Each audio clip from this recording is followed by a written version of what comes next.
Hey there, welcome to Dread Lullabies. I'm so glad you're here with me tonight. You know, they say the night is for resting, but for some, the darkness is where the real world begins. Tonight, I've put together a few true stories that are meant to be heard in the quiet. Stories that remind us that sometimes the things that go bump in the night are more real than we'd like to believe. Before we get lost in the dark, I'd love to know where you're joining me from. So feel free to drop a comment and tell me where you're listening tonight. And if you find yourself coming back for more, maybe consider liking the video and subscribing. It really helps me keep these lullabies going for you. So, pull up the covers, get comfortable, and let's see what the night has in store for us.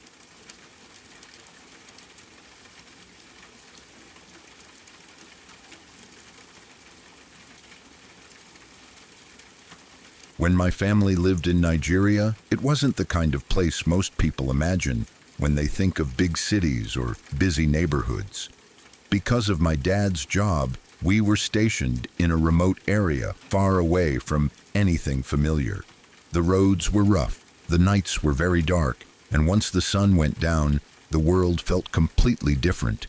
There were no streetlights like back home, no constant hum of traffic, no comforting background noise.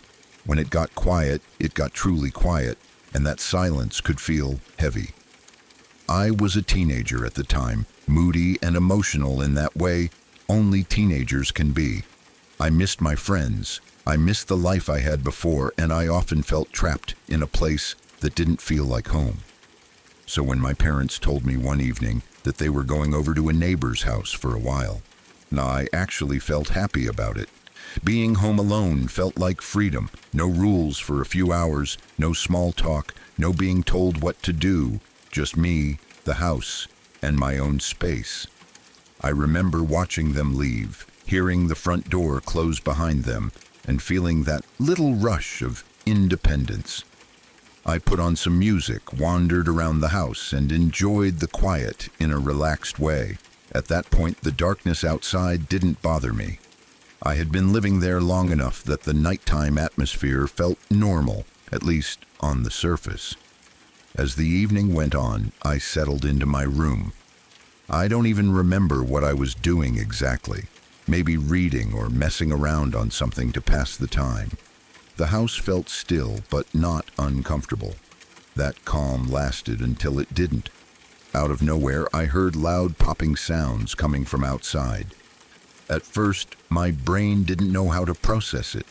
The noise was sharp and sudden, not like fireworks I was used to back home. It wasn't distant either. It sounded close, like it was happening just outside the house or somewhere nearby. The sound echoed through the night, bouncing off the quiet, and my heart instantly started racing. Then it happened again. Pop, pop, pop. That's when fear hit me full force. The area we lived in had a reputation. Armed robberies were not uncommon. People talked about them quietly, like everyone knew the risk but didn't want to say it out loud too often. Even as a kid, I was aware of that danger. My parents had warned me to always be careful, to lock doors, to never open anything at night unless they were home. All of that came flooding back into my mind in an instant. Gunshots. That was the only explanation my brain could come up with. I didn't stop to think logically. I didn't pause to consider other possibilities. Fear took over completely. My body reacted before my mind could catch up. I ran straight to my bedroom, dropped to the floor, and crawled under my bed like it was the only safe place in the world. I remember the way the dust smelled under there. I remember pressing myself flat against the floor, trying to make myself as small as possible. My heart was pounding so hard it felt like it might give me away. Every tiny sound made me flinch. The house creaked. Something outside rustled. My imagination filled in the worst possibilities. I started crying, silently at first, then harder as the fear built up. I kept thinking about my parents being gone. I kept wishing they were home. I felt completely helpless, trapped in a place where I didn't know the rules well enough to feel safe. The noises eventually stopped. but that didn't help. Silence came back, and somehow that felt even worse. I lay there under the bed, frozen, afraid that if I moved or made any sound, something terrible would happen. I didn't know how long it had been. Time felt strange. It could have been 10 minutes or an hour. I just stayed there, shaking, replaying the sounds in my head over and over. What if someone was outside the house? What if they were waiting? What if my parents walked into danger? Every thought spiraled into something worse. I was a teenager, but in that moment I felt very small, like a child again. All the independence I had felt earlier was gone, replaced by pure panic. Eventually, after what felt like forever, I heard the sound of the front door opening, voices, my parents' voices. I didn't even think. I crawled out from under the bed and ran toward them, completely breaking down. I was crying uncontrollably, trying to explain what I had heard, barely able to get the words out.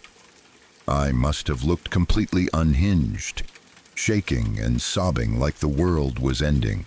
They were confused at first, trying to calm me down, asking what happened. When I finally managed to tell them about the noises, about the popping sounds, about how I thought they were gunshots, there was a pause. Then my parents exchanged a look. And then they started laughing. Not in a cruel way, not at me, but in that relieved, almost embarrassed way. People laugh when they realize something obvious that slipped their mind. They gently explained to me that the neighbors had been setting off fireworks. Loud, cheap fireworks, the kind that don't sound fun or festive at all, just sharp and aggressive. It was New Year's Eve. I had completely forgotten. As soon as they said it, everything clicked into place. The timing, the noise, the fact that nothing else had happened afterward. My fear drained away, replaced by this heavy mix of relief and embarrassment. I felt ridiculous, but also exhausted. My body had been in full panic mode for so long that even knowing the truth didn't instantly calm me down. I remember just sitting there, still sniffling, trying to laugh it off, while my heart slowly returned to normal. My parents reassured me, told me I was safe, told me it was okay to be scared given where we lived. They didn't make fun of me, which I appreciated. They understood that context matters. And in that place, those sounds could mean something very real and very dangerous. Even now, when I think back on that night, I can still feel the fear in my chest. I can still remember the helplessness, the way my mind immediately went to the worst possible scenario. It's funny in hindsight, sure. Fireworks on New Year's Eve, a simple, harmless explanation. But in the moment, it was one of the most terrifying experiences of my life. That night taught me something about fear, how quickly it can take over when you're alone, when you're in an unfamiliar place, when you already know there's real danger in the world around you. It also taught me how powerful context is. The same sound in a different country, in a different neighborhood, on a different night, would have barely registered, but there, in that moment, it felt like a threat. To this day, loud popping noises still make my heart jump for a second before logic kicks in. And every New Year's Eve, without fail, I remember that night in Nigeria, hiding under my bed crying, convinced my life was about to change forever, all because I forgot it was New Year's Eve.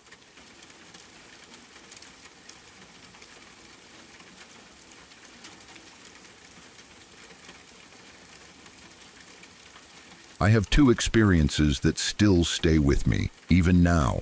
One feels paranormal, something I still can't fully explain, and the other is not supernatural at all, but it is deeply unsettling in a different way.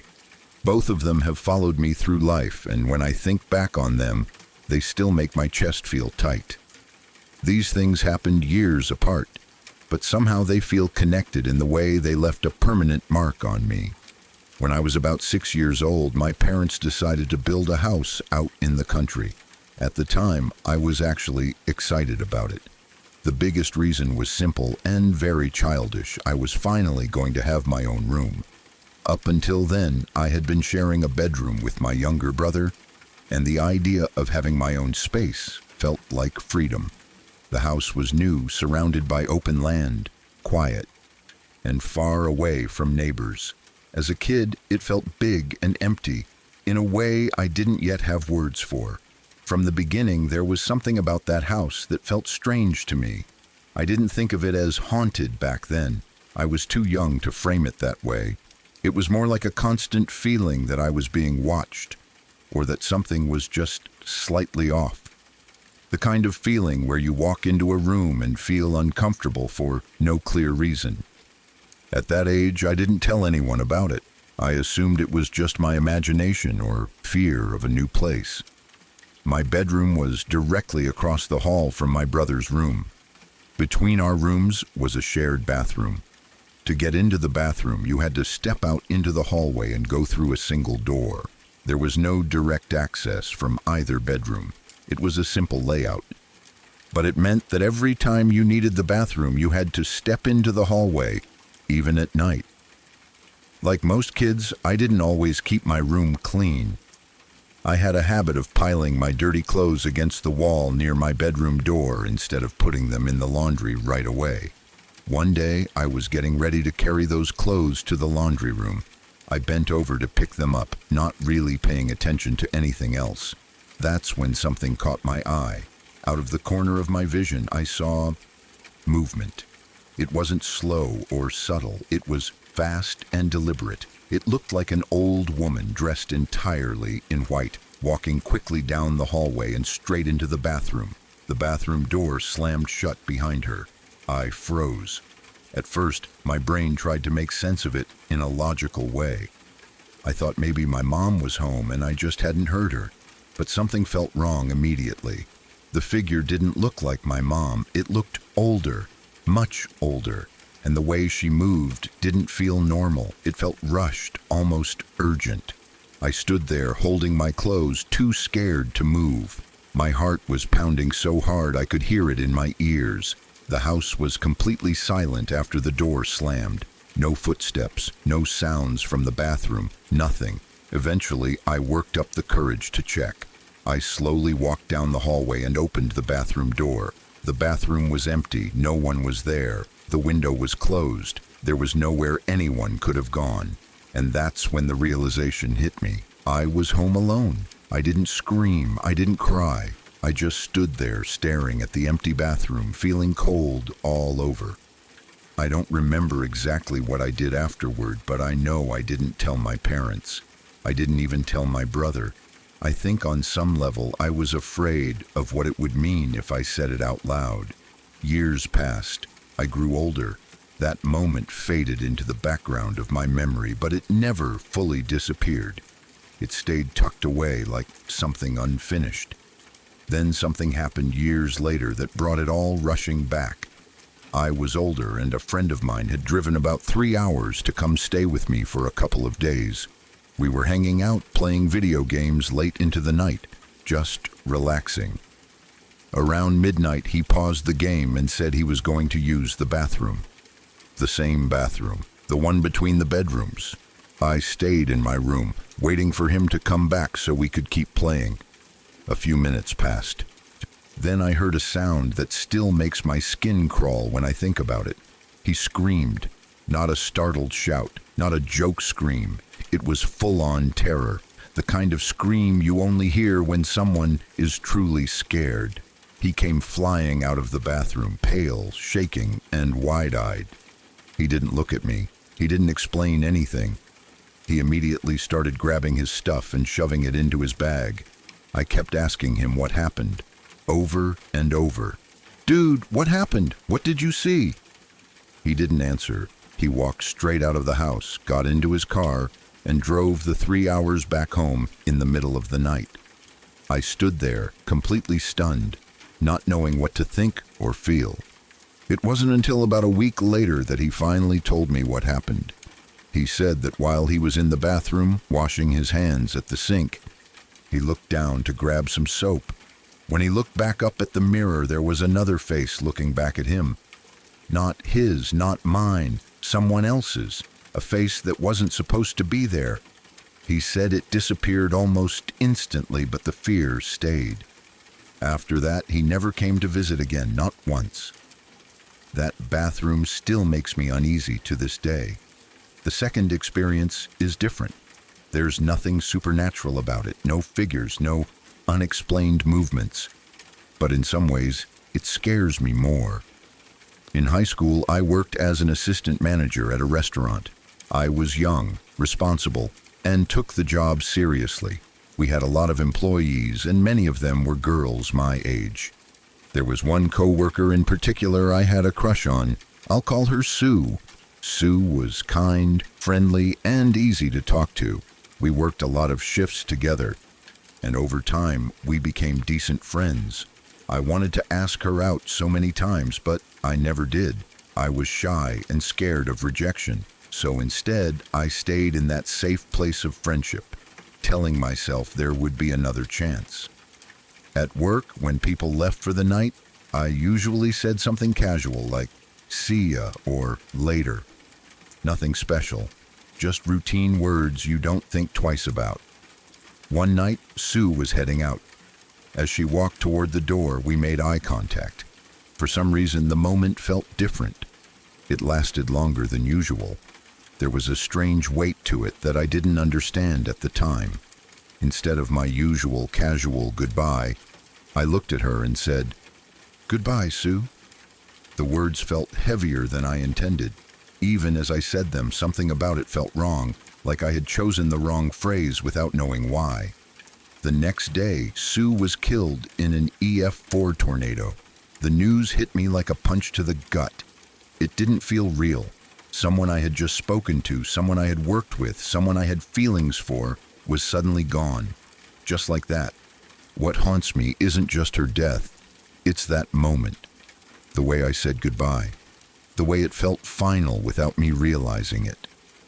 I still don't know why I said those words instead of something casual. I don't believe I predicted anything. I don't think there was anything mystical about it, but it still creeps me out in a way I can't fully explain. Sometimes it feels like life gives you moments that only make sense after it's too late. Moments that replay in your mind over and over with no answers. Between the strange figure in my childhood home, the terrified friend who saw something in the mirror, and the final words I said to someone who would be gone the next day, I've learned that fear doesn't always come from monsters or ghosts. Sometimes it comes from memory, sometimes it comes from coincidence, and sometimes it comes from realizing how fragile and unpredictable life really is. These experiences don't control my life, but they live with me. They surface when I least expect them, late at night, in quiet rooms, in passing thoughts. And no matter how much time passes, they still remind me that there are things we experience that never fully leave us, no matter how hard we try to explain them away.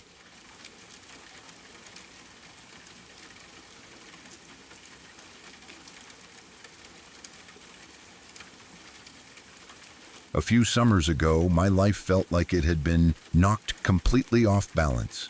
My husband and I were still deep in grief after losing his father to a massive heart attack. It wasn't sudden in the sense that people sometimes mean, because heart trouble had always been there in the background. But the actual moment it happened shattered us. One day he was alive, stubborn and familiar, and the next day he was gone. The house felt quieter in a way that had nothing to do with sound. Every room carried a weight that made it hard to breathe. On top of that, I had just been laid off from my job. There was no dramatic firing, no argument, no big explanation. Just a meeting, a few careful words, and suddenly my days were empty and uncertain. Between grief and stress, sleep stopped coming easily. Nights stretched on forever. I would lie in bed, staring at the ceiling, my thoughts racing in circles I couldn't control. When I finally accepted that I wasn't going to sleep, I started finding ways to fill the hours so I wouldn't completely lose my mind. I spent a lot of nights on the computer, clicking through nothing in particular. Sometimes I cleaned. Sometimes I reorganized things that didn't need reorganizing. And sometimes because we live out in the middle of nowhere and because it gave me something solid to focus on, I cleaned our guns and sharpened our knives. It wasn't about being aggressive or paranoid. It was about control. When everything else in my life felt unstable, taking something apart, cleaning it carefully and putting it back together felt grounding. Around that same time, we started having a strange problem with someone parking in our driveway. We live way out in the country, the kind of place people jokingly call the middle of nowhere, except it's not really a joke. There are no neighbors close by, no stores, no reason for anyone to be on our property, unless they're lost or they have business with us. That's what made it so unsettling. Every so often I'd look out the window and see a car in our driveway that didn't belong there. By the time I grabbed the phone and called the sheriff, the car would be gone. Every single time.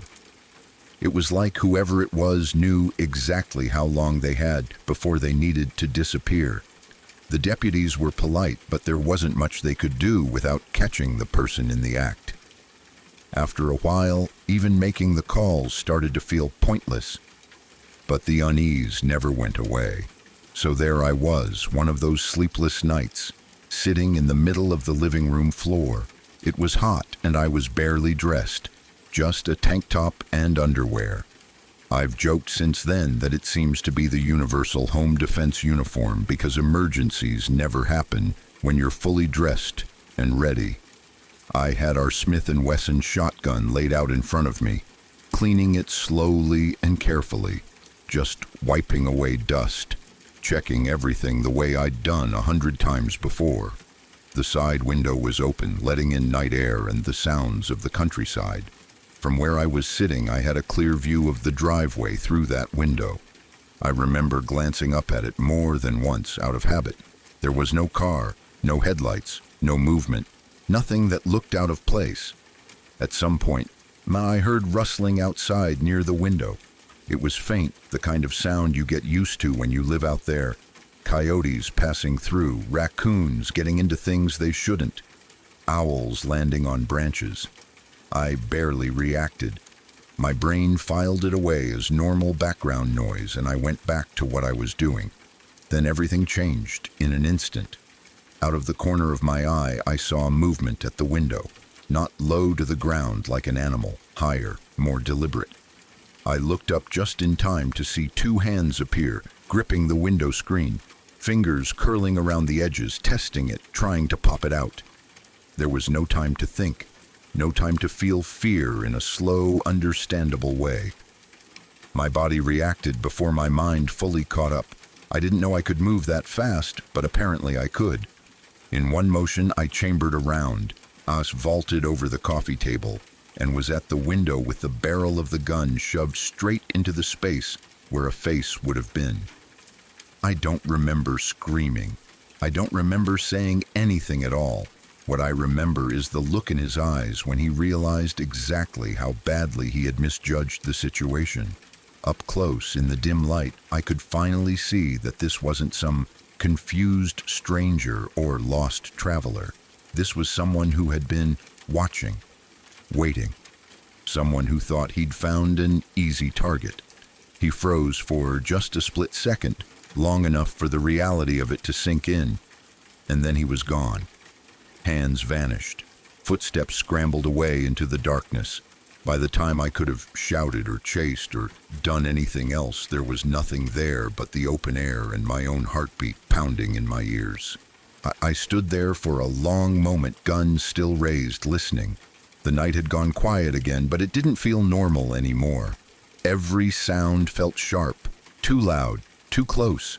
Eventually, I backed away, locked every door, closed every window, and called the sheriff. This time, there was no car to describe, no vague report, just the truth of what had almost happened. They came out, took the report, walked the property with flashlights. They didn't find him. They never did. But after that night, the strange car never came back. No one parked in our driveway again. No shadows. No unexplained disappearances when the phone came out. I don't know who he was. I don't know why he picked our house. Maybe he thought we were an easy target because we lived so far out. Maybe he'd been watching for a while, waiting for the right moment. I try not to dwell on those questions too much because there are no answers that would make me feel better. What I do know is that grief, exhaustion, and routine almost made me underestimate what was happening right outside my window. I also know that instinct can be a powerful thing. That night changed how I think about safety, about awareness, about trusting the quiet.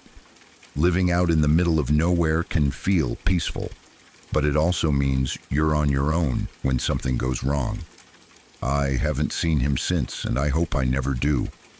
But I'll never forget how close that moment was, or how quickly an ordinary sleepless night turned into something that could have ended very differently.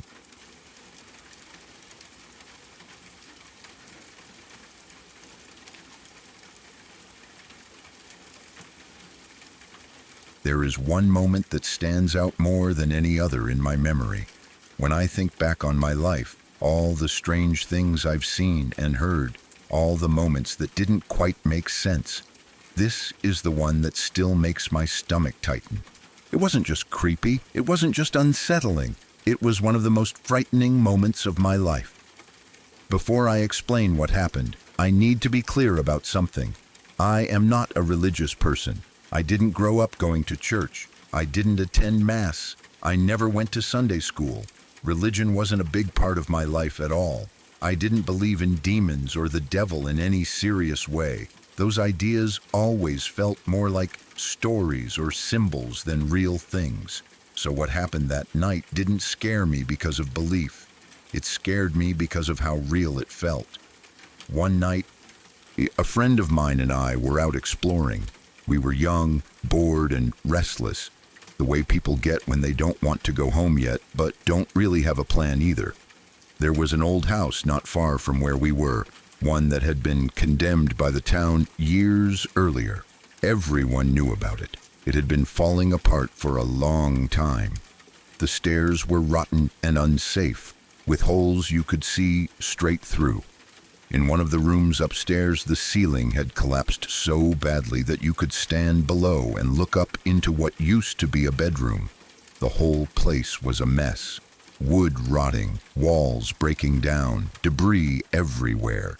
It wasn't just abandoned. It was actively decaying. We stood outside for a while, looking at it, talking about whether we should go in. We knew it wasn't safe. We knew we probably shouldn't. But we also figured we wouldn't do anything stupid. We told ourselves we would only explore the downstairs. No stairs, no risky spots, just a quick look around. The door was boarded up, but barely. It was literally just a single plank nailed across it. The door itself was pushed in and unlocked. Bad planning, honestly, but it made it easy for us. We went inside.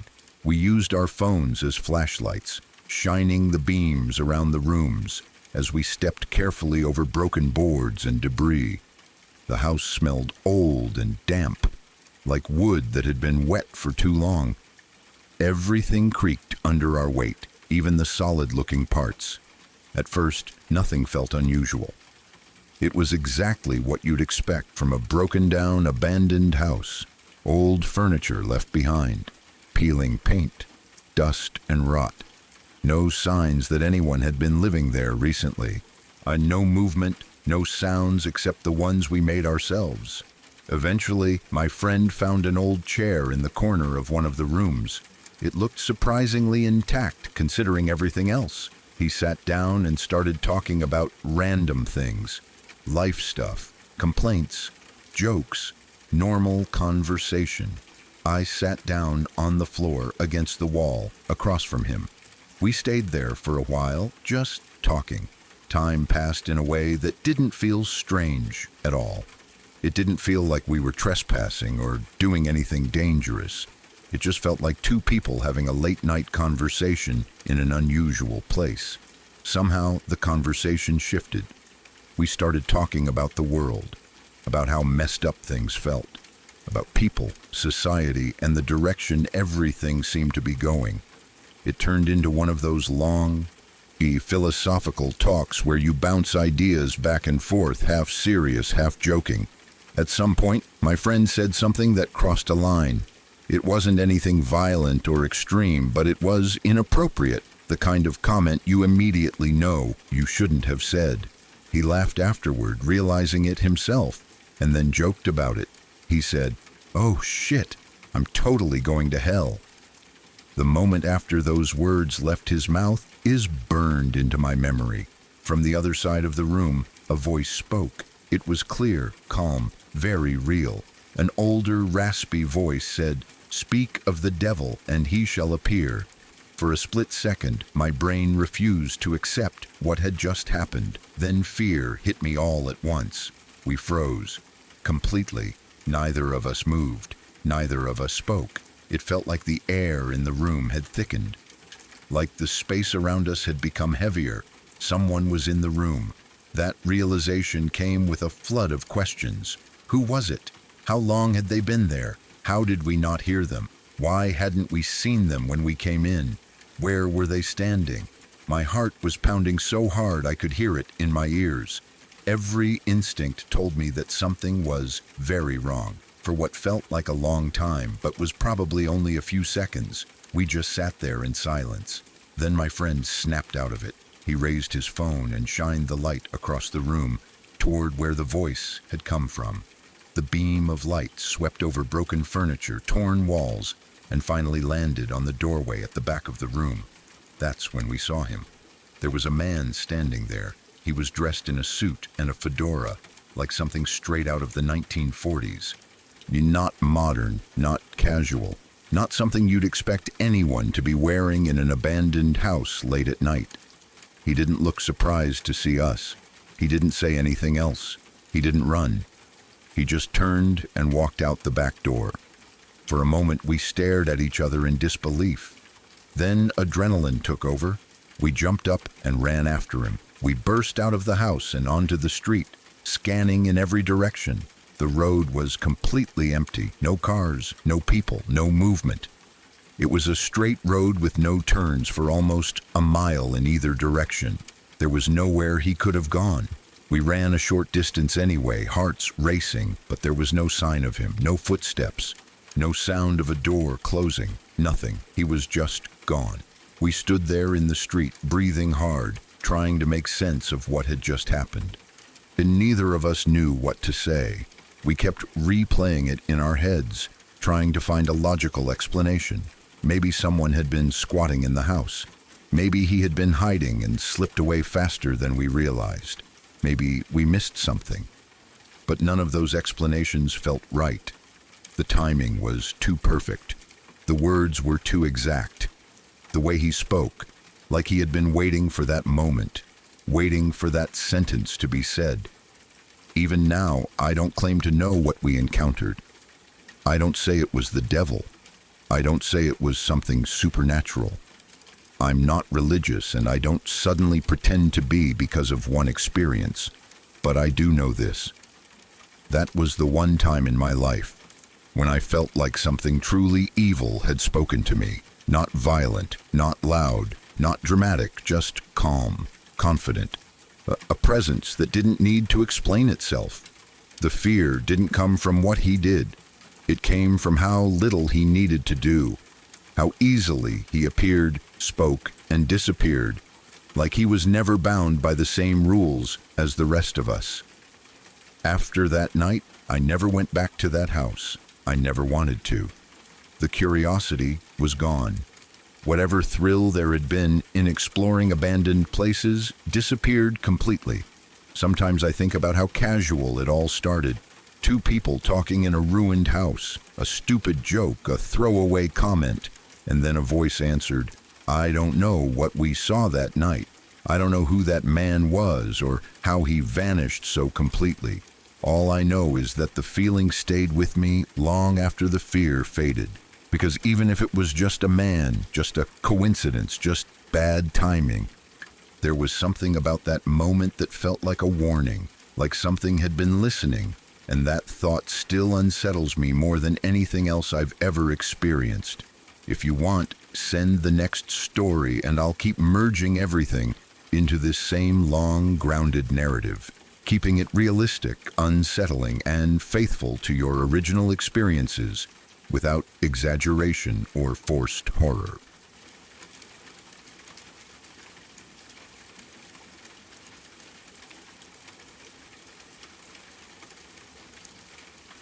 I want to start by saying this isn't one of those stories that sounds terrifying when you hear it secondhand. There's no ghost, no weapon, no dramatic chase. But if you've ever been young, alone, and suddenly realized you might be in real danger with no clear way out, you'll understand why this moment stayed with me. It's the kind of fear that doesn't explode all at once. It creeps in quietly, settles into your chest, and doesn't leave for a long time. I grew up in a pretty comfortable suburb outside of St. Louis.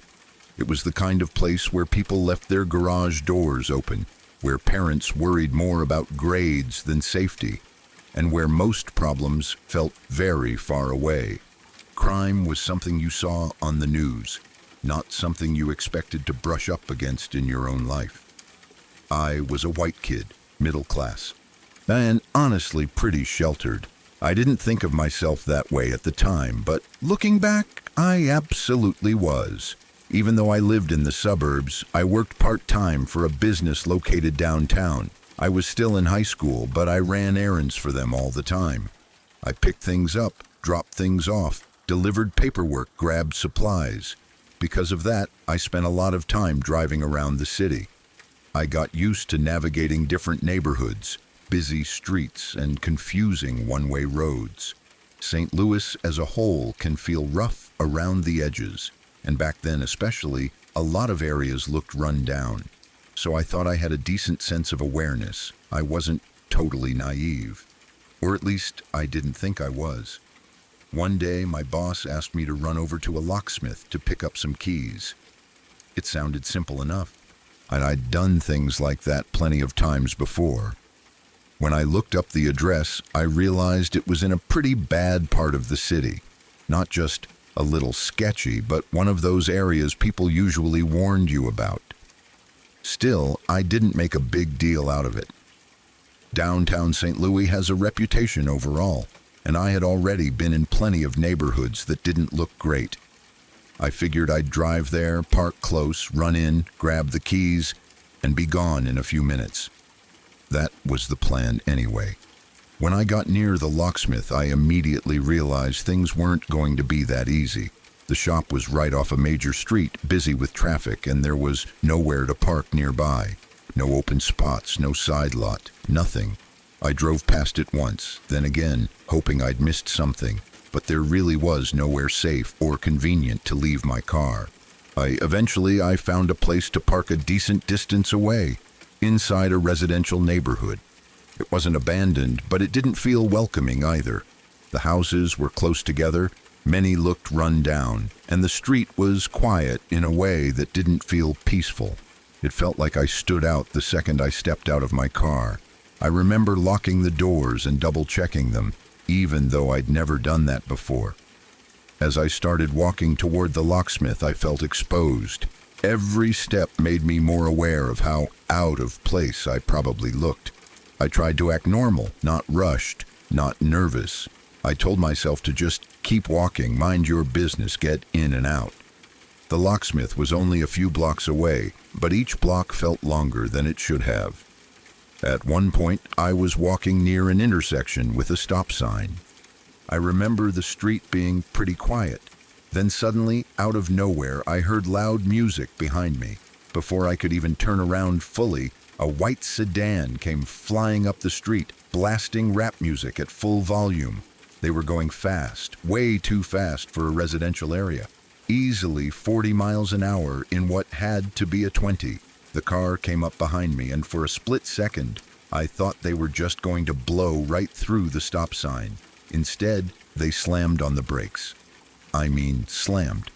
Tires screeching, the car jerking forward, the kind of sudden stop that makes your stomach drop even if you're not in the vehicle. I kept walking, trying not to react. Every instinct told me not to turn around, not to stare, not to acknowledge them, but I could feel it. I could feel their attention on me. The music was still blasting. The car was just sitting there behind me. Then someone spoke. I don't remember the exact words perfectly, but I remember the tone.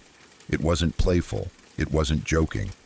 One of the guys leaned out the window and said something like, "Kraka, what the fuck do you think you're doing around these parts?" I turned my head just enough to see who was talking. There were 4 men in the car, all big, all staring straight at me. Their expressions weren't friendly, but they weren't wild either. They were serious, assessing, watching. In that moment, everything slowed down in my head. I was painfully aware of how alone I was. No one else on the street, no open businesses nearby, no phone in my hand, no real escape plan. I don't know where the calm came from, but somehow it did, without stuttering, without raising my voice. Without trying to be smart or defensive, I told the truth. I said something like, "I'm going to the locksmith up the street to pick up some keys for work." The moment stretched out after I said that. It felt like that silence lasted forever, but in reality, it was probably only a few seconds. The guy who spoke just stared at me. No smile, no laugh, just staring like he was deciding something. Then he said, "You're in a real fucked up part of town." There was something about the way he said it that stuck with me. It wasn't exactly a threat. It wasn't kindness either. It felt more like a statement of fact, like a warning. He said something else after that, something about being careful or watching myself, but I don't remember the exact words. My brain was too busy processing the fact that this situation hadn't escalated further. I just said, "Okay," and kept walking. I didn't look back again. I didn't run. I didn't slow down either. I walked at the same steady pace all the way to the locksmith. Every muscle in my body tense. I was hyper-aware of every sound, every movement, every passing car. I kept expecting to hear that sedan again, expecting them to come back around the corner, but they didn't. I made it to the locksmith, went inside, and tried to act normal. My hands were shaking a little, but I managed to keep it together. I got the keys I needed, said thank you, and walked back toward my car. That walk back felt even longer than the first one. I kept scanning the street, checking behind me, listening for engines. When I finally got back into my car and locked the doors, I sat there for a moment before starting it. My heart was still pounding. Only then did I realize how close I felt to something going very wrong. Nothing actually happened, but it easily could have. And that's what made it so unsettling. I drove back to work without incident. When my boss asked how the errand went, I just said, "Fine." I didn't tell anyone what really happened. Not my coworkers, not my friends, not my family. I didn't know how to explain it without sounding dramatic, and I wasn't even sure what it meant myself. Looking back now, I don't think those men necessarily planned to hurt me. I don't know what they were thinking. Maybe they were just checking me out. Maybe they were warning me. Maybe they were deciding whether I was worth messing with and decided I wasn't. I'll never know. What I do know is how it felt to be young, out of place, and suddenly very aware of how little control you have in certain situations. That moment changed how I move through the world. It made me more cautious, more observant, less likely to assume I'm safe just because I've always been safe before. It's not a story I tell often because nothing dramatic happened in the end. But it stayed with me. And sometimes the moments where nothing happens are the ones that haunt you the longest, because you're left imagining all the ways it could have gone differently.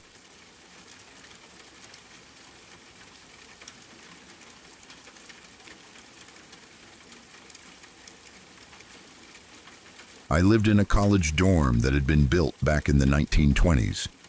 You could feel its age the moment you walked inside. The walls were thick. The floors creaked no matter how lightly you stepped, and the air always felt a little stale, like it carried memories from decades before. Somehow, I managed to get a corner room, which felt like winning the lottery. Even better, for the entire semester I didn't have a roommate. I had this big old room completely to myself, and at the time I thought it was perfect. The room had high ceilings and 3 tall windows that wrapped around the corner of the building. Since this was North Carolina in August and the building had no air conditioning, I kept all 3 windows open at night. The air was warm and heavy, but at least there was a breeze. The blinds were old, the kind that rattled easily if the wind picked up, so strange little noises weren't unusual, or at least that's what I told myself later. That night I went to bed like normal. I don't remember having trouble falling asleep. Classes were tiring and I was enjoying the freedom of having the room to myself. At some point in the night, though, I woke up suddenly. I didn't know why at first. I just remember opening my eyes and feeling alert in a way that didn't match the time. I glanced at the clock and saw it was around 3 a.m. At first, everything seemed quiet. Then I heard it. There was a sound that repeated every 30 or 40 seconds. It wasn't loud, but it was distinct enough to pull my attention away from everything else. The best way I can describe it is that it sounded like a whispered phrase, raspy, slow, almost dragged out. If you tried to say it yourself in a low, breathy voice, it would sound like Shemanese. At first, I barely reacted. Half asleep, my brain tried to explain it away immediately. With all 3 windows open, my first thought was the blinds. They were old and flimsy, and if the wind was just right, maybe they were scraping against the window frame in some strange rhythm. That explanation made sense, so I focused my eyes on the blinds at the foot of my bed. The sound happened again. The blinds didn't move. That got my attention. I lay there watching them, waiting for the next sound. About half a minute later, I heard it again. Same tone, same rhythm, same weird whispering quality. Still no movement in the blinds. I sat up in bed and looked more closely. Maybe the angle made it hard to see. So I got up and checked the second window. I watched the blinds there, listening carefully.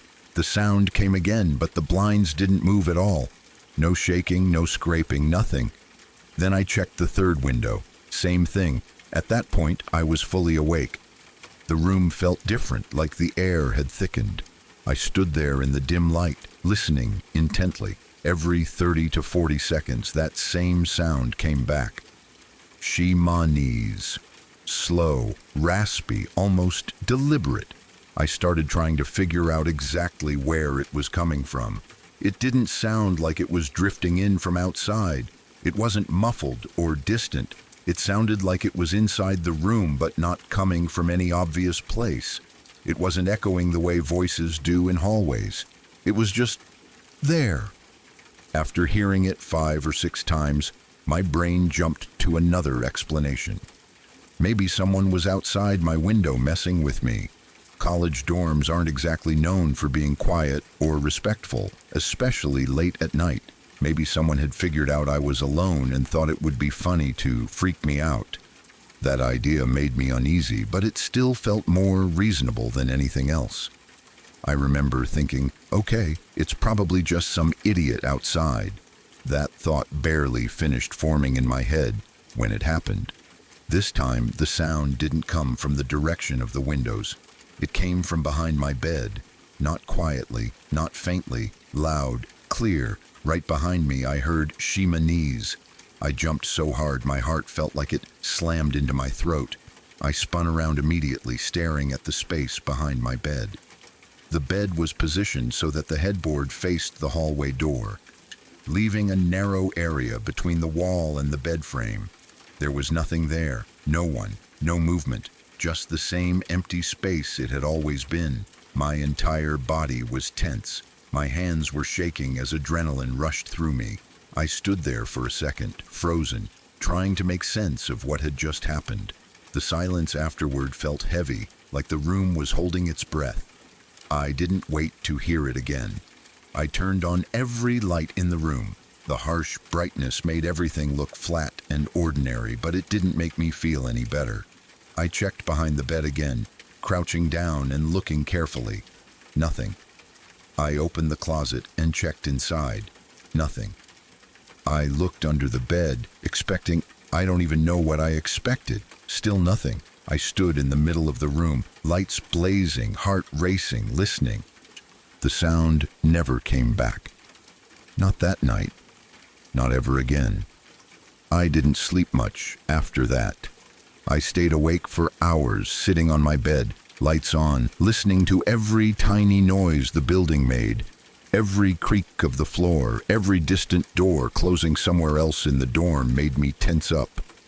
Eventually, morning came, and with daylight, the fear dulled just enough for me to function. What bothered me the most wasn't just the sound itself. It was how close it felt. The last time, it didn't sound like something drifting through the room or echoing off the walls. It sounded like it was right there, behind me, using a voice instead of a noise. I spent a lot of time afterward trying to figure out what the phrase could have meant. Shimanese. It didn't sound like any word I recognized. It didn't sound like a name I knew, or a phrase from another language that I could easily identify. It was just nonsense, or at least it seemed that way. That somehow made it worse. If it had been a real word, maybe I could have rationalized it. I also tried to convince myself it was some kind of half-dream, maybe my brain misfiring as I woke up. But the problem with that explanation was how alert I had been. I hadn't been drifting in and out of sleep. I was awake enough to get out of bed, check the windows, and analyze the sound logically. And the final voice, loud and clear from behind me, didn't feel like something my own mind had created. Nothing else ever happened in that room. I lived there the rest of the semester without another incident. No whispers, no strange sounds, no unexplained events. That almost made it worse in a way. There was no pattern, no build-up, no explanation. Just one night, one experience, and then nothing. Even now, years later, I can still hear it if I think about it long enough. That slow, raspy whisper, the way it repeated itself calmly, like it had all the time in the world. And especially the way it suddenly came from behind me, louder than before, as if whatever was making the sound wanted to be noticed. I don't know what it was. I don't know if it was something normal that my brain twisted into something terrifying, or something I'll never be able to explain. All I know is that I've never forgotten it, and I've never again felt completely comfortable sleeping alone in an old building with the lights off. That dorm room gave me privacy, space, and freedom, but it also gave me one of the strangest and most unsettling moments of my life. And even though it only lasted a few minutes, the feeling it left behind stayed with me for a long time after.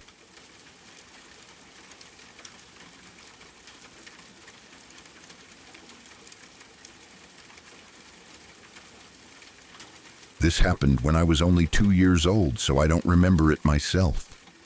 Everything I know about it comes from my mother, who told the story many years later. Even though I have no memory of it, the way she described it, the fear in her voice, and the way the adults reacted have stayed with me ever since. When she finally told me, it scared me deeply, not because I could remember it, but because of how real it was to her. At the time, my family was living in a small flat. It wasn't a big place, but it felt warm and familiar, the kind of home where neighbors knew each other well. The man who lived next door was one of those people everyone liked instantly. He was kind, friendly, and always smiling. He had a good job at the airport, a loving wife, and 2 daughters. From the outside, his life looked stable and happy, the kind of life people hope for. He especially liked me. I was very young, just a toddler, but he would always stop to play with me whenever he saw me. He made funny faces, silly sounds, and little gestures just to make me laugh. According to my mother, I loved him. I would get excited when I saw him and reach out toward him without fear. To me, he was just a nice man who made me smile. Then one day, everything changed. He was killed in a traffic accident on his way home. The news hit everyone hard. The entire building felt quieter after that. People were shocked and deeply sad. He was the kind of person you don't expect to lose suddenly. He had done nothing wrong.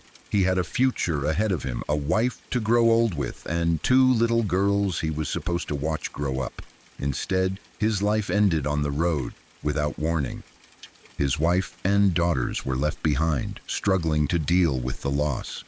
The daughters were still young, but old enough to understand that their father was gone forever. My mother remembers how heavy the atmosphere felt after that, like grief was sitting in every corner of the building. I, however, didn't understand any of it. I was too young to know what death meant. To me, he hadn't passed away. He had simply stopped showing up. And that confused me. I kept asking questions.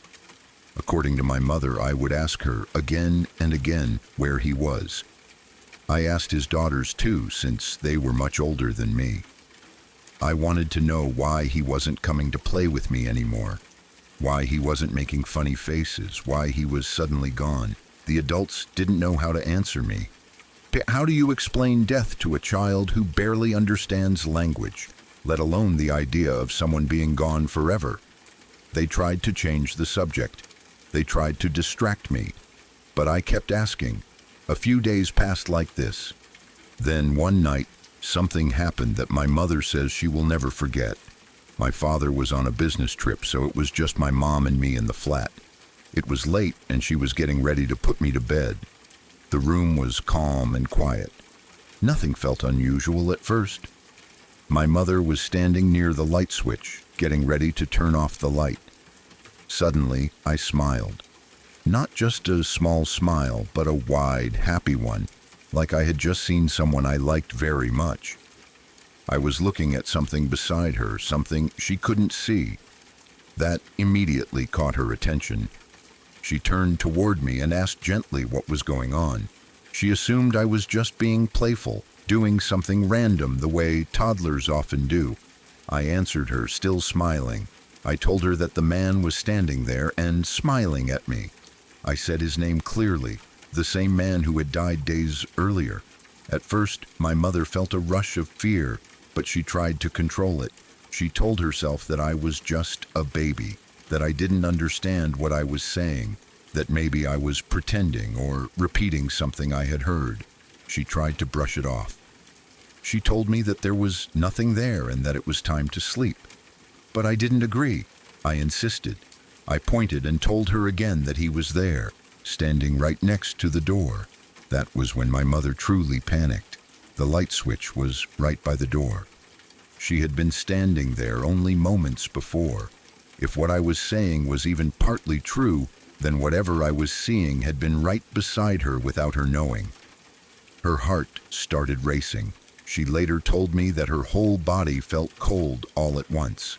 In Chinese culture, there is a very old belief that babies can see things adults cannot. Spirits, ghosts, things that are no longer part of the living world. These are sometimes referred to as dirty things, not because they are evil, but because they belong to a different realm. That belief rushed into her mind all at once. She didn't try to argue anymore. She didn't try to correct me. She didn't look toward the door. Instead, she rushed to my bed, picked me up, and ran to her own bed. She pulled the quilt over both of us, leaving the light on, and held me tightly. She was shaking. I, on the other hand, fell asleep quickly. According to her, I was happy and calm, as if nothing was wrong. Meanwhile, she stayed awake all night, trembling, crying quietly, staring at the door from beneath the blanket. She was only 26 years old. She was alone in the flat with her baby, and she believed that something was standing in the room. Nothing happened that night. No movement, no sound, no shadow, just silence. But the fear didn't leave her.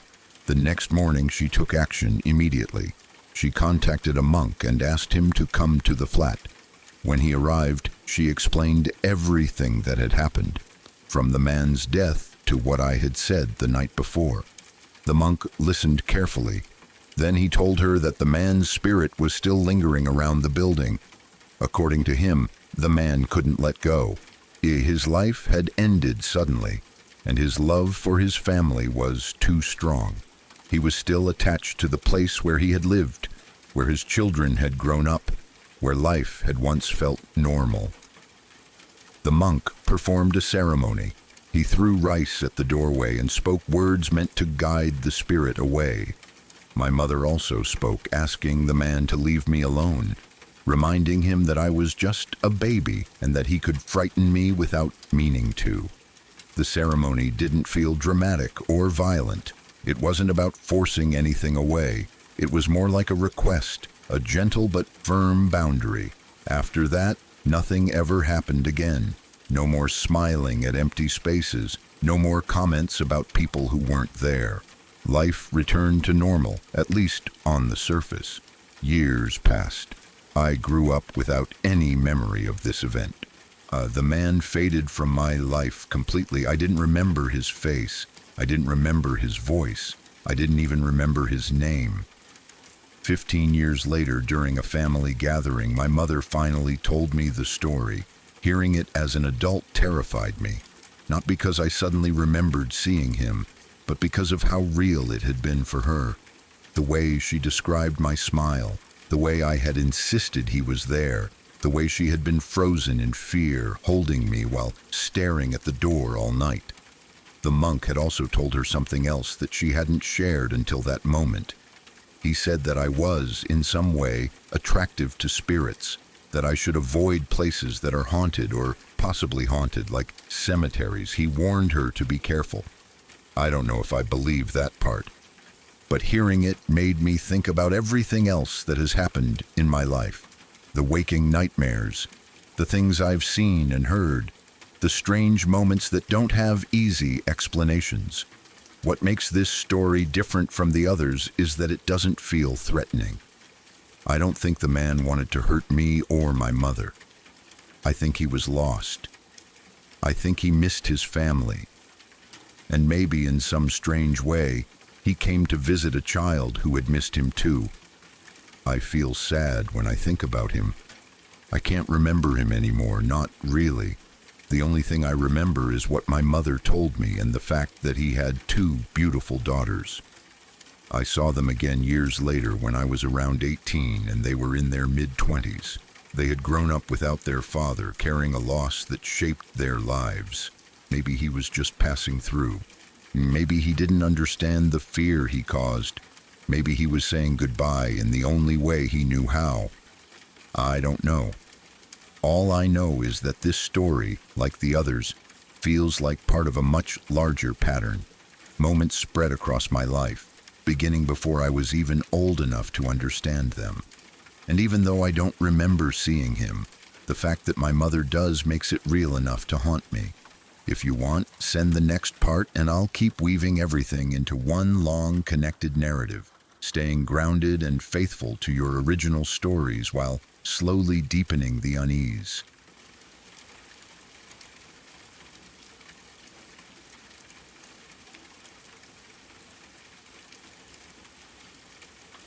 Pardon the interruption for just a moment.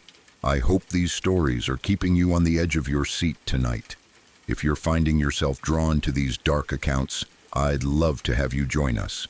If you're new here, please consider hitting that subscribe button. We share new true horror stories every single day, and being part of the community is the only way to make sure you never miss a nightmare. A quick like and a comment also means a lot. It really helps the shadows spread a little further. But for now, let's get back to it. The darkness is calling.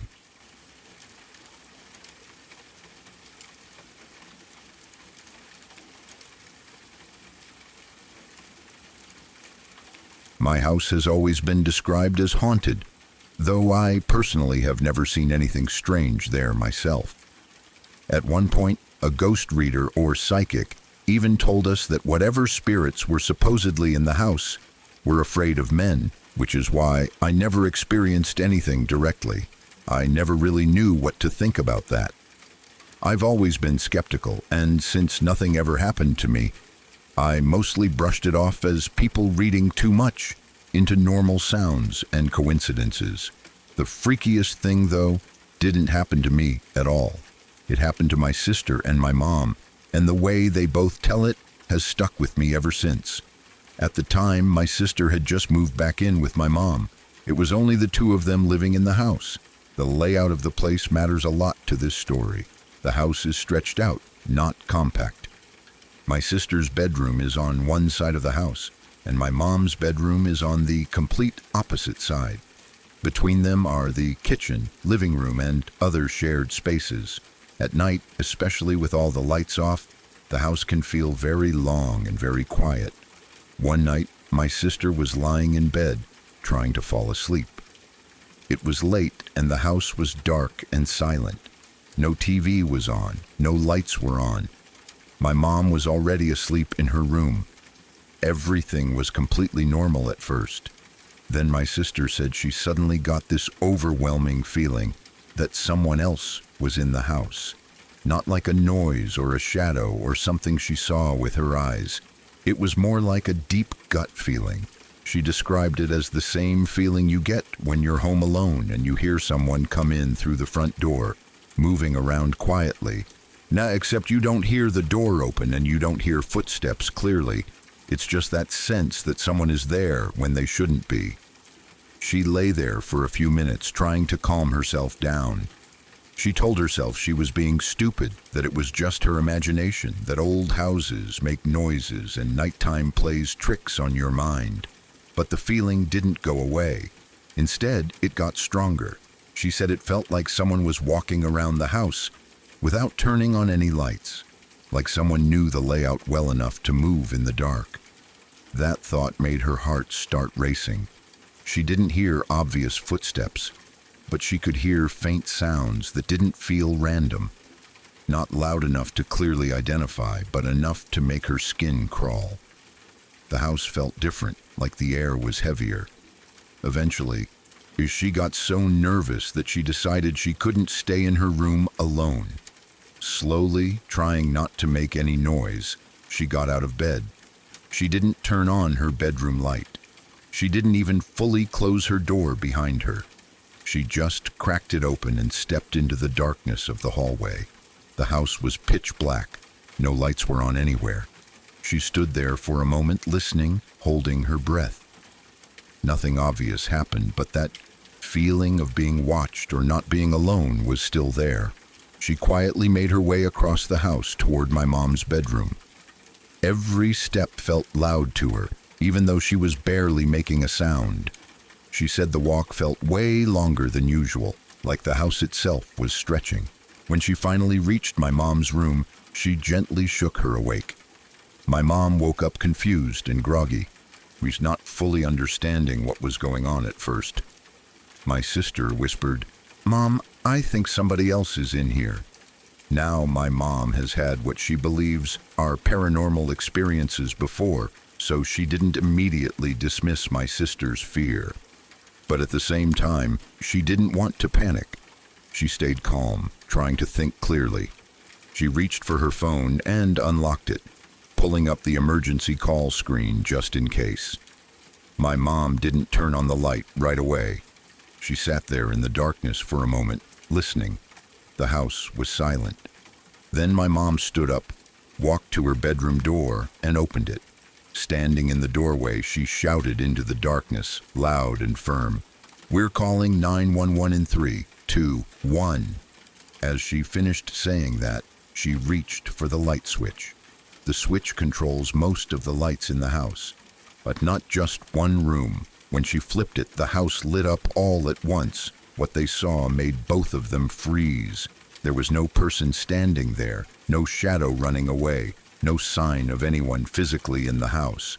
But every single door was open, not just one or two, every door. The oven door was open, the microwave door was open, kitchen cabinets were hanging open, bedroom doors were ajar, the TV stand doors were open, cabinets that they never left open were wide open. It was like someone had walked through the entire house and deliberately opened everything they could. And the thing that scared them the most was that none of it had been like that earlier in the night. My sister knew she had closed her bedroom door when she went to bed. My mom knew the kitchen had been normal before she went to sleep.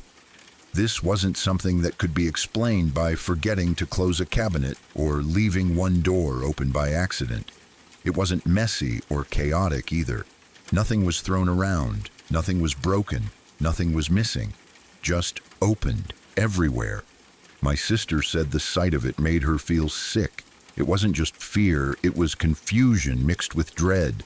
It didn't look like a robbery. It didn't look like someone searching for something. It looked intentional in a way that was hard to explain. My mom immediately checked the front door and the back door. Both were locked. The windows were locked. There was no sign of forced entry, no broken glass, no damaged locks. They stood there in the bright lights, trying to understand how this could have happened. If someone had broken in, how did they get in and out without leaving a trace? And why would they open everything and take nothing? My mom kept her phone in her hand the entire time, ready to call 911, but after checking every room and finding no one, she hesitated. There was no evidence of an intruder, and calling the police to say, "All our cabinets are open," felt ridiculous, even though it didn't feel ridiculous at all in that moment. That night, neither of them slept much. They stayed together, lights on, doors closed, jumping at every sound the house made.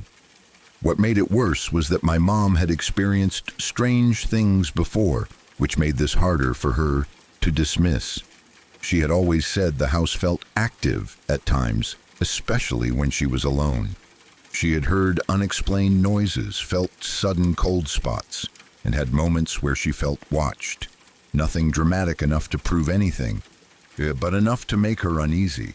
My sister, on the other hand, had never really believed in any of it. That night changed her perspective completely. She still doesn't say she believes in ghosts, for sure, but she also admits she has no logical explanation for what happened. To this day, neither of them can explain it. There were no pets that could have opened everything, no wind strong enough to open cabinet doors and appliances, no history of sleepwalking for either of them, and the sheer number of doors open at the same time makes simple explanations feel weak. After that night, my sister became much more cautious in the house. She started locking her bedroom door at night. She kept a lamp on. She listened carefully for sounds she had previously ignored. My mom started saying out loud, sometimes jokingly and sometimes seriously, that whatever was in the house needed to leave them alone. She said it made her feel better, even if she didn't know why. Nothing like that has happened again since. No mass opening of doors, no overwhelming feeling of someone being there. The house went back to feeling normal, almost too normal, like nothing had ever happened at all. But that's what makes the story so unsettling. It was one clear event, one moment that both of them experienced together, with physical evidence they could see and touch. It wasn't just a feeling. It wasn't just a sound. It was something that changed the house in a visible way. Even though I never saw any of it myself, the way they both tell the story, the way their voices still change when they talk about it, makes it hard to dismiss completely. My sister doesn't exaggerate things. My mom isn't someone who seeks attention with scary stories. They both wish it had never happened. And even now, years later, when I visit the house, I sometimes catch myself glancing at the cabinets or the doors before going to bed, just to make sure everything is closed.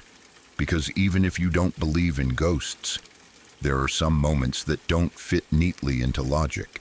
And once you hear a story like that from people you trust, it's hard not to feel a little uneasy in the quiet, in the dark, when the house is supposed to be empty but doesn't quite feel that way.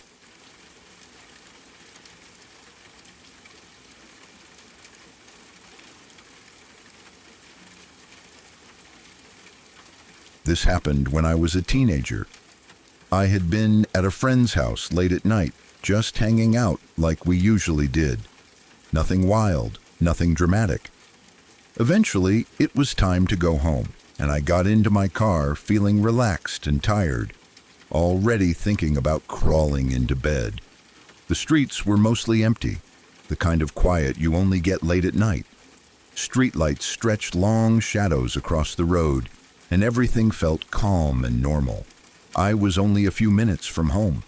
I knew the area well, every street and every turn. There was just one intersection left before I would turn onto my street and be home. That's when I realized I had messed up. I was in the wrong lane. I needed to make a left turn, but I was stuck in the lane that went straight. Normally, I would have just accepted it, gone straight, turned around somewhere safe, and added a minute or two to the drive. But I was a dumb teenager, impatient and overconfident. I looked over and saw a big lifted truck next to me. It was tall, loud, and intimidating, but in my head, I thought I could just speed up, slide into the left lane ahead of him, and make my turn without a problem. The light turned red, and I sat there waiting. I glanced over at the truck again. I couldn't see much inside because of how high it was and because of the angle, but I could tell there were at least 2 people in it. I didn't think much of it. I just kept telling myself that as soon as the light turned green, I'd gun it and be gone. The light changed. I slammed on the gas and shot forward. The engine roared and my car jumped ahead. I tried to look to my left, but I couldn't see anything. The truck was in my blind spot, and because it was lifted, it blocked even more of my view than a normal car would have. I assumed he would slow down or that I would be far enough ahead to slip into the lane. Instead, what actually happened was way worse. The guy in the truck thought I was trying to race him. Instead of letting me move over, he sped up too. Without realizing it, I wasn't just cutting into the left lane. I was forcing him toward the turn lane I was trying to get into. I had no idea this was happening because I couldn't see him. I was completely focused on getting over and making my turn. Suddenly, a horn exploded next to me, loud, angry, blasting non-stop. That's when I realized something was very wrong. I jerked my steering wheel back into my lane, heart pounding. I finally saw the truck clearly, right next to me. The driver was furious. He was leaning forward, gripping the wheel, staring at me like I had just insulted his entire family. I mouthed sorry without even knowing if he could see me, and I tried to slow down and put some distance between us. But he didn't let it go. Instead of passing me or backing off, he matched my speed. Exactly. No matter how fast I went or how much I slowed down, he stayed right there beside me, his truck towering over my car. I turned my head just enough to see him glaring at me. He looked like a stereotypical redneck, rough and angry, and I could see a woman in the passenger seat too. She was staring at me as well, her face tense and unreadable. My stomach dropped. I tried to speed up to get away from them. He sped up too. I tried to slow down. He slowed down too. That's when I saw the worst possible thing ahead of me, a slow car. It was driving well under the speed limit, maybe 25 in a 35, and getting ready to turn. I was forced to brake hard. My heart was pounding so loud I could hear it in my ears. I knew I couldn't get around the slow car, and I knew I couldn't escape the truck. The truck suddenly swerved in front of me. The driver angled his truck sideways across the road, blocking me completely. He stopped. Everything inside me went cold. I had never been in a situation like this before. I had heard stories about road rage, about people getting dragged out of their cars or worse, but I never thought it would happen to me. I was just a teenager who made a stupid driving mistake. Now I was trapped, alone, at night, with an angry stranger in a massive truck blocking my path. For a split second, everything felt unreal, like my brain couldn't process what was happening fast enough. Then I saw the cabin light in his truck turn on. A door opened. That was when panic completely took over. I didn't think. I didn't plan. I just reacted. I slammed my car into reverse and floored it. My tires screeched as I shot backward. I was so panicked that I backed up too fast, and the car stalled. The engine died. The silence that followed was terrifying. My hands were shaking so badly I could barely turn the key. My heart felt like it was going to burst out of my chest. I imagined him stepping out of the truck, walking toward me, yanking open my door. My mind filled with every worst-case scenario at once. Finally, the car started. Before I could even move forward, the truck door slammed shut. The driver jumped back inside, revved his engine, and peeled off down the road, a tire screaming as he disappeared into the darkness. I sat there frozen for a few seconds, breathing hard, trying to convince myself it was over. My whole body felt weak, like I had just run for miles. I checked my mirrors, my surroundings, everything. He was gone. But I didn't drive home right away. I couldn't. My adrenaline was still through the roof. My hands were trembling on the steering wheel, and I didn't trust myself to drive calmly or safely. Instead, I drove around aimlessly for a while, taking random turns, checking behind me constantly to make sure he wasn't following me again. Every shadow looked like his truck. Every set of headlights made my heart jump. Eventually, after what felt like forever, my breathing slowed down and my hands stopped shaking. Only then did I drive home. When I finally parked in my driveway, I just sat there for a minute, staring at the steering wheel, trying to understand how something so small could turn so dangerous so fast. Looking back now, I know I made mistakes. I shouldn't have tried to force my way into that lane. I shouldn't have driven like an idiot. But nothing excuses how that man reacted. A simple misunderstanding turned into something that could have ended very badly.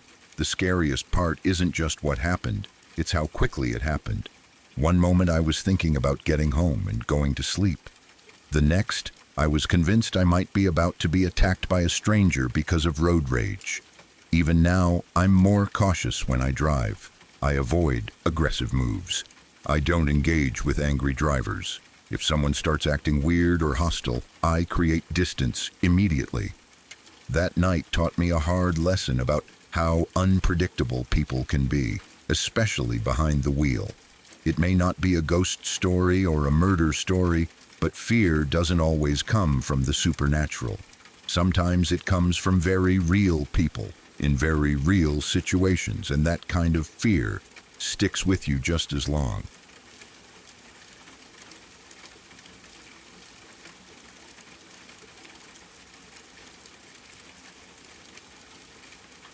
When I was a kid, I used to have waking nightmares. That's the only way I've ever known how to explain them. I would open my eyes and see my room clearly. I could see the walls, the door, the furniture, and sometimes even people around me. Everything looked real, but at the same time, I was still dreaming. The dream would blend perfectly with the real world, as if my mind had layered something else on top of reality. These dreams were extremely vivid. They didn't feel foggy or distant the way normal dreams do. They felt solid, detailed, and real. As a child, I didn't understand what was happening. I just knew that sometimes I would wake up and something would be very wrong. As an adult, I don't remember most of those dreams. I know I had them because my parents talked about them later, and because I remember how afraid I used to be of going to sleep. But there is one waking nightmare that never faded. Even now, at 35 years old, I remember it clearly.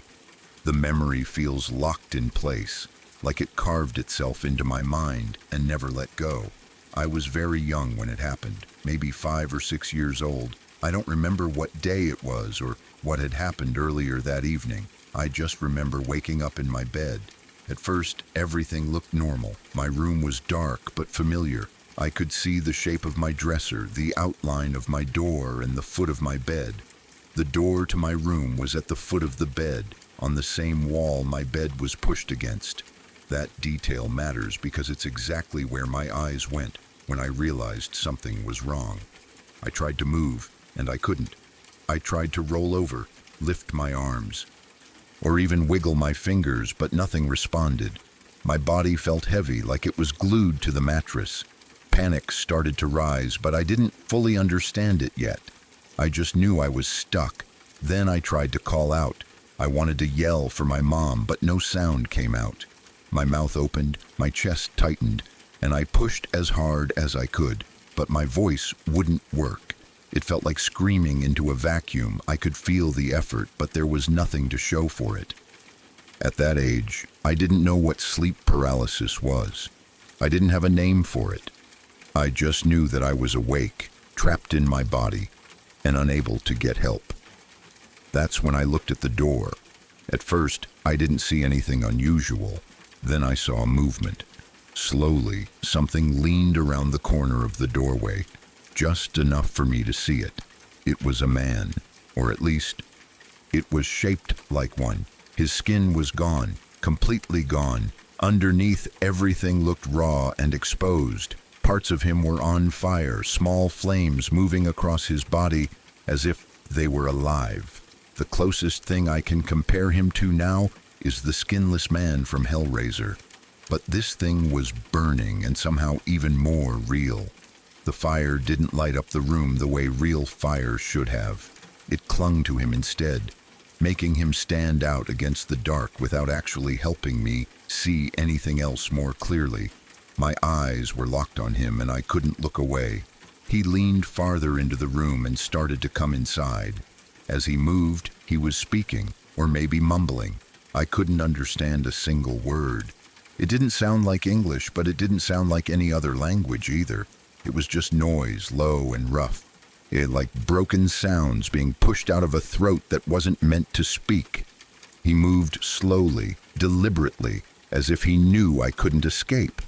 I wanted to scream. I wanted to close my eyes. I wanted to disappear, but I couldn't do any of those things. I was completely frozen, forced to watch as he stepped into my room and walked toward the foot of my bed. He stopped there, standing right in front of me. I could see every detail, the way the fire moved, the way his body leaned slightly forward, the way his head tilted as if he was studying me. The mumbling never stopped. Then he reached out. His movements were slow, almost careful, like he was making sure I understood what was about to happen. His arm extended toward my feet, and I watched, helpless, as his hand got closer and closer. When his fingers closed around my ankle, I felt it. I felt the pressure. I felt the grip. I felt the contact as clearly as I would have felt a real person touching me. That was the moment the paralysis broke. Suddenly, my body worked again. Air rushed into my lungs, and I screamed. I screamed as loud as I could, kicking and thrashing, trying to get away from what I thought was holding me. The terror was overwhelming. I was convinced that the thing had me, that it was real, and that I was in danger. But what actually happened was very different. Here is what was really going on, though I didn't understand it until later. I was having a waking nightmare. My eyes were open. I was seeing my real room, but my dream was still active, layered over everything I saw.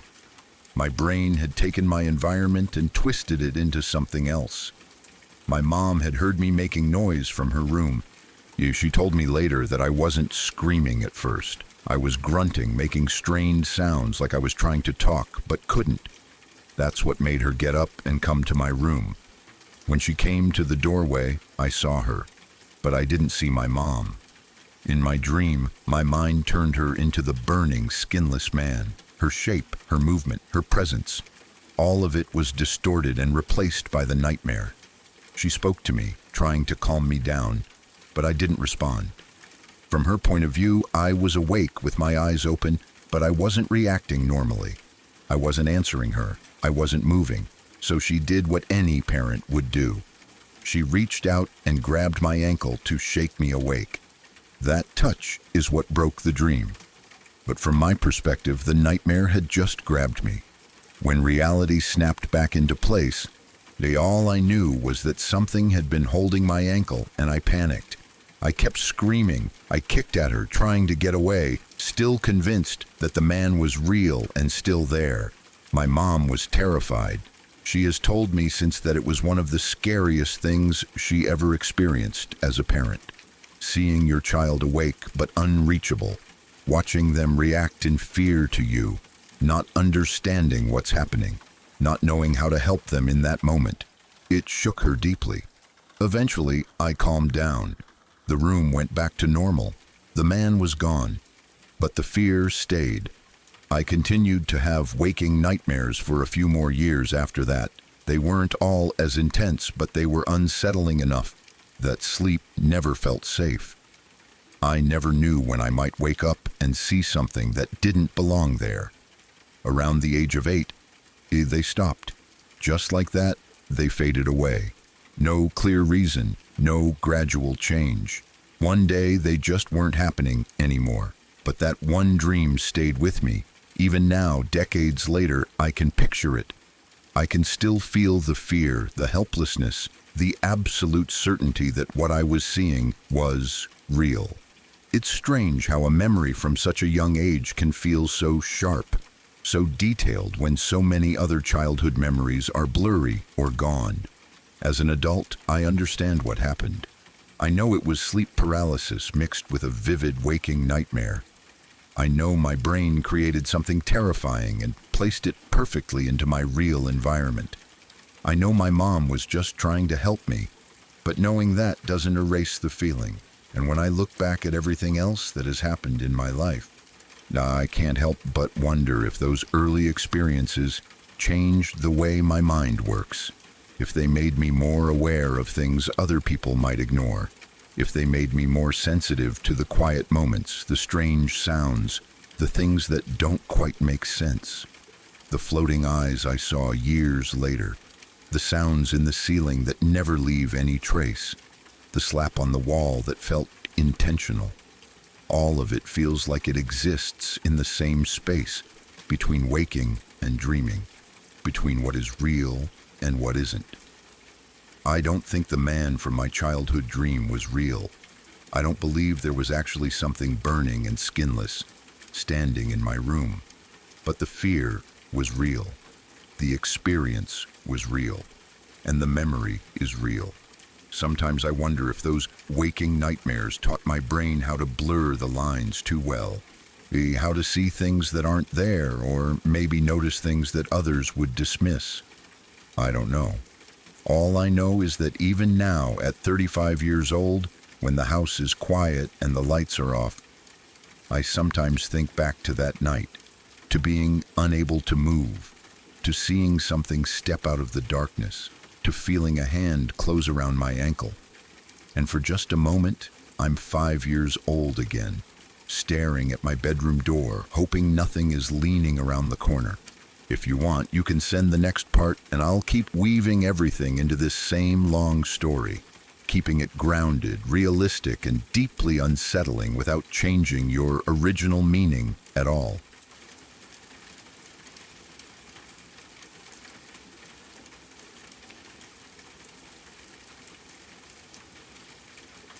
When I was 6 years old, I experienced something that stayed with me for a very long time, even though I didn't have the words to explain it back then.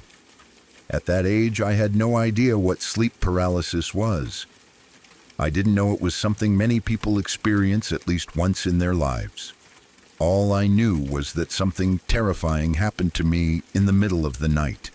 And for years afterward, I honestly believed I had come close to dying. We were on holiday at the time. That detail is important because everything already felt unfamiliar. The room I was sleeping in wasn't my own. The walls, the sounds, even the smell of the place were different. As a child, sleeping in a strange room can already make you feel uneasy, even if you don't fully understand why. I remember going to bed that night, feeling tired but also slightly restless, the way kids sometimes do when they're not in their usual environment. At some point during the night, I woke up. At least, I think I woke up. Even now, I'm not completely sure where the line was between dreaming and being awake. What I remember clearly is opening my eyes and realizing it was completely dark. Not the normal kind of dark where you can still make out shapes or shadows, but pitch black. I couldn't see the outlines of furniture or the faint glow of a hallway light. It felt like the room had swallowed all the light. Almost immediately, I realized something was very wrong. I couldn't move. I tried to shift my arms, but nothing happened. I tried to turn my head, but it felt locked in place. I don't even remember feeling my body properly. It was as if I was just a pair of eyes stuck inside a heavy shell. The panic set in almost instantly. At 6 years old, you don't stop to think logically about what might be happening. Your brain jumps straight to fear. I tried to breathe deeply, but I can't remember feeling my breath properly. It felt shallow, tight, like my chest wouldn't expand the way it was supposed to. That made the fear worse. The harder I tried to breathe, the more trapped I felt. My heart was pounding, but even that felt distant, like it wasn't fully connected to me. I wanted to call out. I wanted to scream for my mom or dad. I knew they were nearby, somewhere in the house. But when I tried to speak, nothing came out at first. My mouth felt heavy, unresponsive. After what felt like a long struggle, I managed to force out 2 words. Help me. They came out as a weak wheeze, barely louder than a breath. I don't even know if anyone could have heard me. At the time, it felt like the absolute best I could do, like my body was fighting against me with everything it had. And then I saw it. From the darkness above me, a black shape began to descend. It didn't have clear features, at least none that I can remember now. It wasn't sharply defined like a person standing under a light. It was more like a mass of darkness, darker than the room itself. It moved slowly, deliberately, as if it was coming closer to me on purpose. I didn't think it was a person. I didn't think it was anything human at all. My 6-year-old mind didn't have the language for that kind of fear. All I knew was that something was coming toward me and I couldn't escape. I couldn't move. I couldn't run. I couldn't even turn my head away. The fear was overwhelming. It wasn't just being scared. It was a deep, crushing terror that filled every part of me. I remember thinking very clearly that this was it, that whatever was happening meant I was going to die. There was no adult reasoning, no questioning. It felt final, absolute. As the black figure came closer, everything inside me shut down. I lost consciousness. When I woke up again later, everything was normal. The room was still dark, but it was the ordinary nighttime darkness, not the suffocating void from before. I could move my arms. I could breathe normally. My heart was still racing, but I was alive, awake, and in control of my body again. I didn't fully understand what had happened, and I didn't really talk about it at the time. I think part of me was afraid that if I said it out loud, it would make it more real. Another part of me worried that no one would believe me or that I would get in trouble for imagining something so strange. For years afterward, that memory haunted me. Whenever I thought about it, I didn't think of it as a medical or psychological event. I thought of it as something almost supernatural. In my mind, it felt like I had come face to face with death itself. The helplessness, the fear, the darkness, and that descending shape all blended together into one terrifying memory. It wasn't until much later in life that I learned about sleep paralysis. When I finally read descriptions of it, my stomach dropped.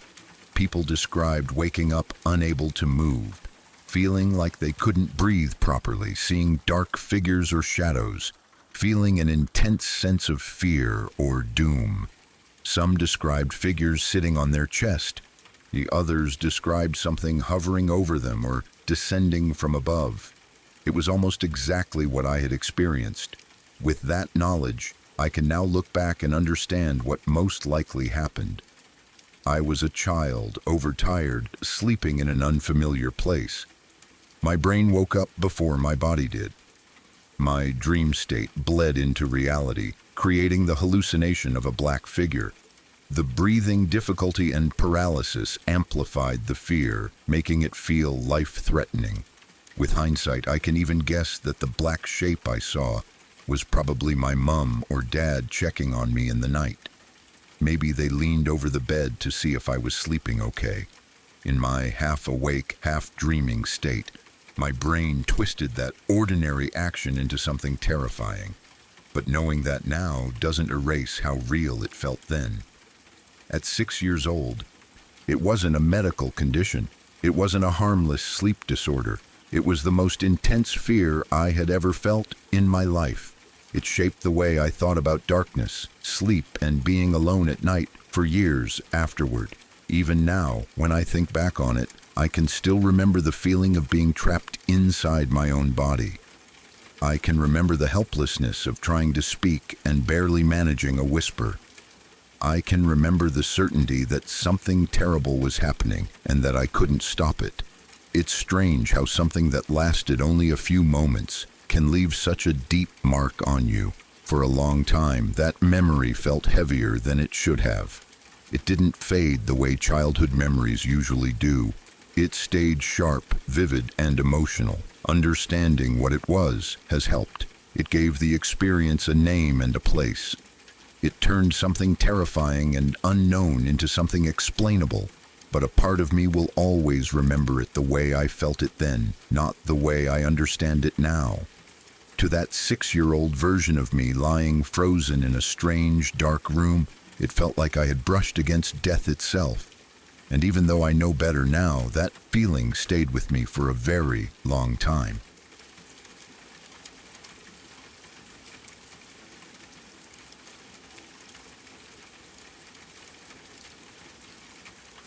A few summers ago, my life felt like it had been knocked completely off balance.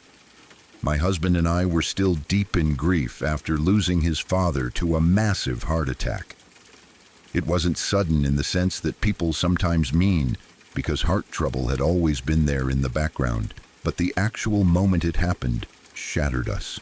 One day he was alive, stubborn and familiar, and the next day he was gone. The house felt quieter in a way that had nothing to do with sound. Every room carried a weight that made it hard to breathe. On top of that, I had just been laid off from my job. There was no dramatic firing, no argument, no big explanation, just a meeting, a few careful words, and suddenly my days were empty and uncertain. Between grief and stress, sleep stopped coming easily. Nights stretched on forever, where I would lie in bed, staring at the ceiling, my thoughts racing in circles I couldn't control.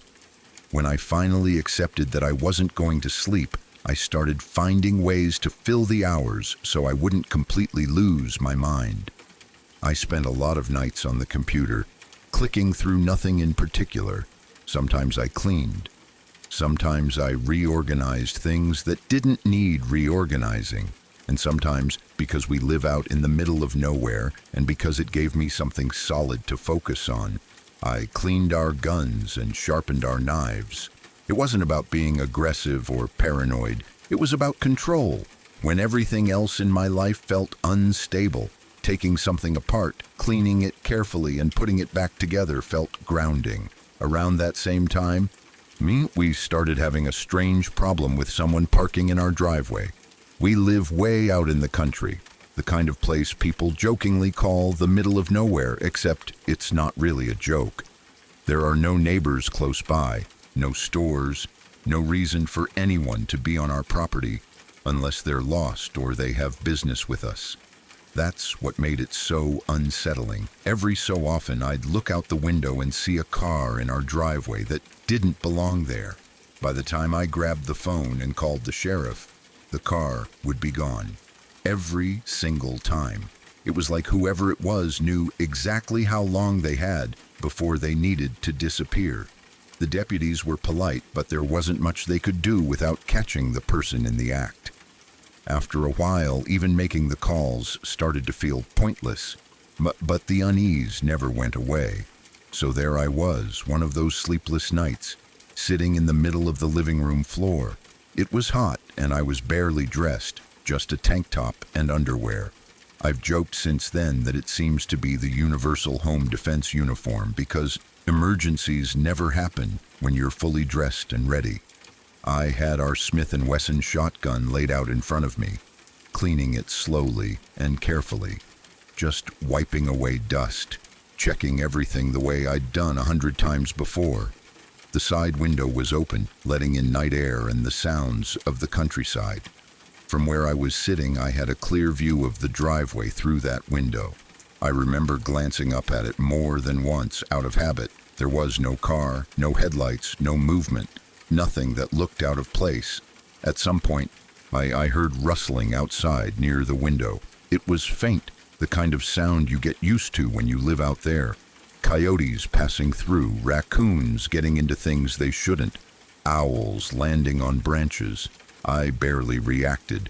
My brain filed it away as normal background noise, and I went back to what I was doing. Then everything changed in an instant. Out of the corner of my eye, I saw movement at the window, not low to the ground like an animal, higher, more deliberate. I looked up just in time to see two hands appear, gripping the window screen, fingers curling around the edges, testing it, trying to pop it out. There was no time to think, no time to feel fear in a slow, understandable way. My body reacted before my mind fully caught up. I didn't know I could move that fast, but apparently I could. In one motion, I chambered around, vaulted over the coffee table, and was at the window with the barrel of the gun shoved straight into the space where a face would have been. I don't remember screaming. I don't remember saying anything at all. What I remember is the look in his eyes when he realized exactly how badly he had misjudged the situation. Up close in the dim light, I could finally see that this wasn't some confused stranger or lost traveler. This was someone who had been watching, waiting, someone who thought he'd found an easy target. He froze for just a split second, long enough for the reality of it to sink in, and then he was gone. Hands vanished. Footsteps scrambled away into the darkness. By the time I could have shouted or chased or done anything else, there was nothing there but the open air and my own heartbeat pounding in my ears. I stood there for a long moment, gun still raised, listening. The night had gone quiet again, but it didn't feel normal anymore. Every sound felt sharp, too loud, too close. Eventually, I backed away, locked every door, closed every window, and called the sheriff. This time there was no car to describe, no vague report, just the truth of what had almost happened. They came out, took the report, walked the property with flashlights. They didn't find him. They never did. But after that night, the strange car never came back. No one parked in our driveway again. No shadows. No unexplained disappearances when the phone came out. I don't know who he was. I don't know why he picked our house. Maybe he thought we were an easy target because we lived so far out. Maybe he'd been watching for a while, waiting for the right moment. Well, I try not to dwell on those questions too much because there are no answers that would make me feel better. What I do know is that grief, exhaustion, and routine almost made me underestimate what was happening right outside my window. I also know that instinct can be a powerful thing. That night changed how I think about safety, about awareness, about trusting the quiet. Living out in the middle of nowhere can feel peaceful, but it also means you're on your own when something goes wrong. I haven't seen him since, and I hope I never do, but I'll never forget how close that moment was or how quickly an ordinary sleepless night turned into something that could have ended very differently.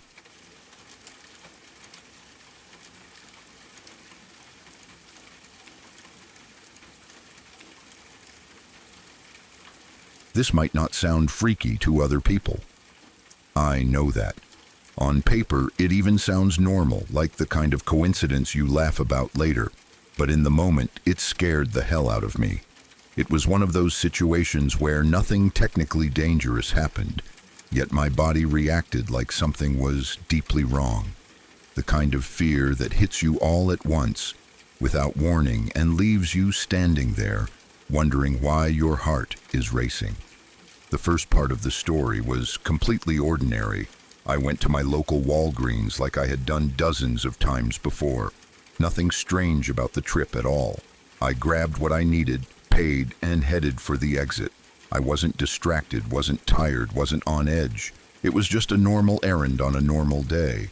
As I was leaving, a woman approached me. She looked completely normal. Nothing about her stood out. She didn't look threatening, strange, or out of place. She was just a regular woman, the kind of person you wouldn't think twice about seeing in a store. She stopped me and asked a simple question. She wanted to know if I knew where Merriman Road was. I did. It was right down the street.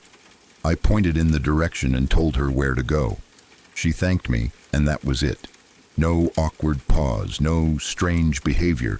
She didn't linger. She just walked away. I didn't think about it again. That interaction didn't stick in my mind at all. It didn't feel important. It didn't feel memorable. It was just one of those tiny moments you forget almost immediately. A stranger asked for directions. I gave them. End of story.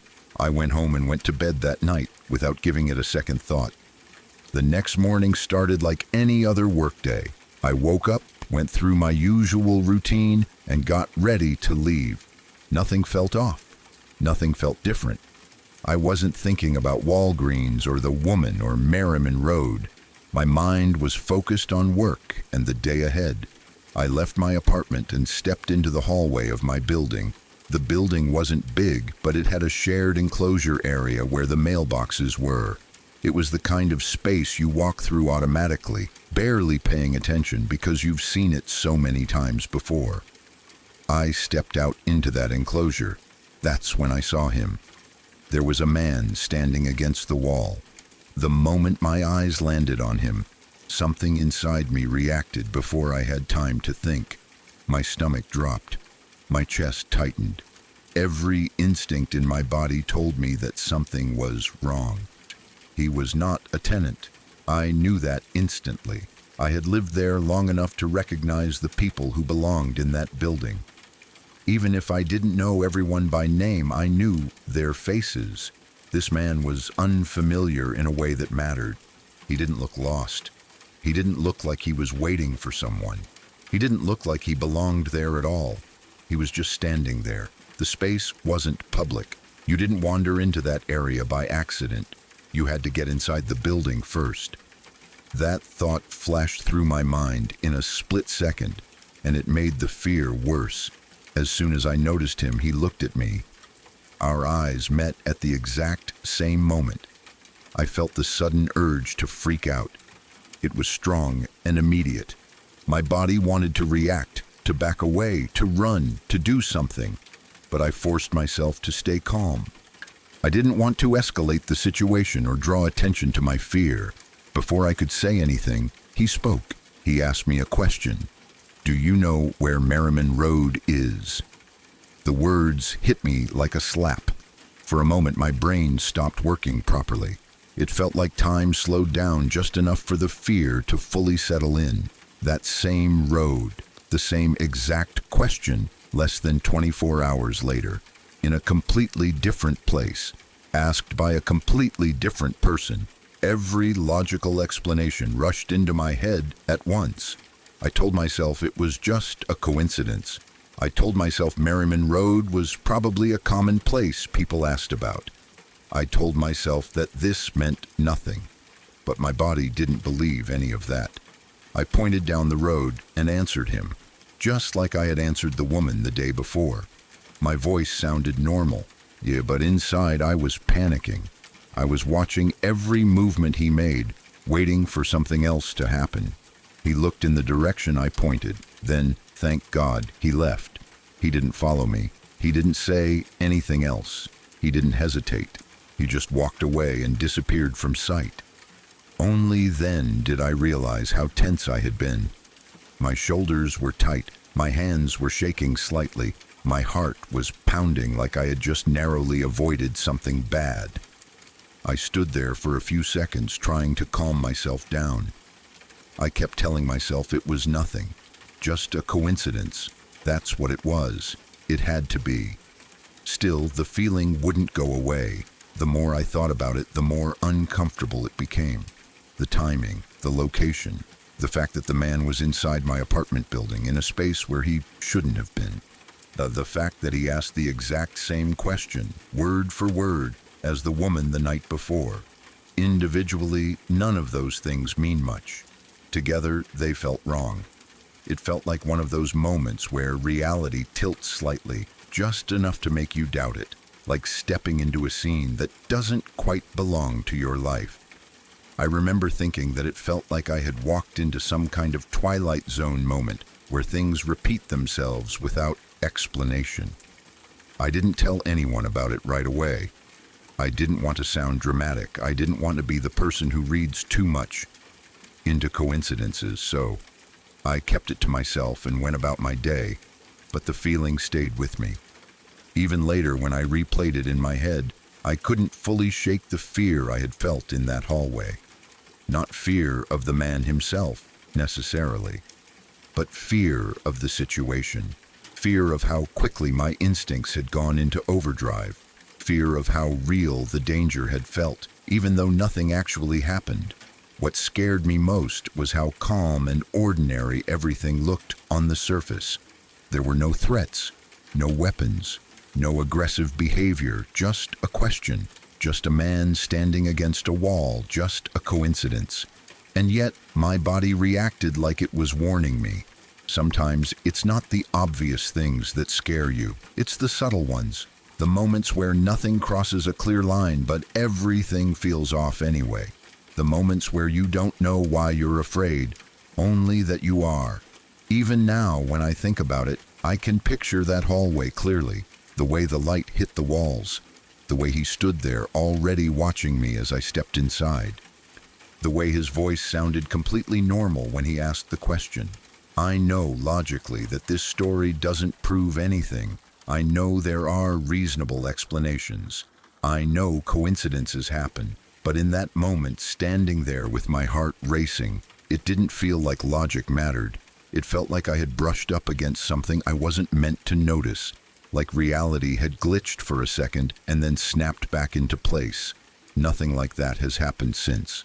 But every time I think about it, I remember how fast fear can come out of nowhere, how a simple question can suddenly feel loaded, how an ordinary morning can turn strange without warning. And even though nothing bad happened, I still remember that moment as clearly as some of the truly terrifying experiences in my life. Because sometimes, the scariest feeling isn't seeing something impossible, it's realizing how thin the line is between normal and wrong.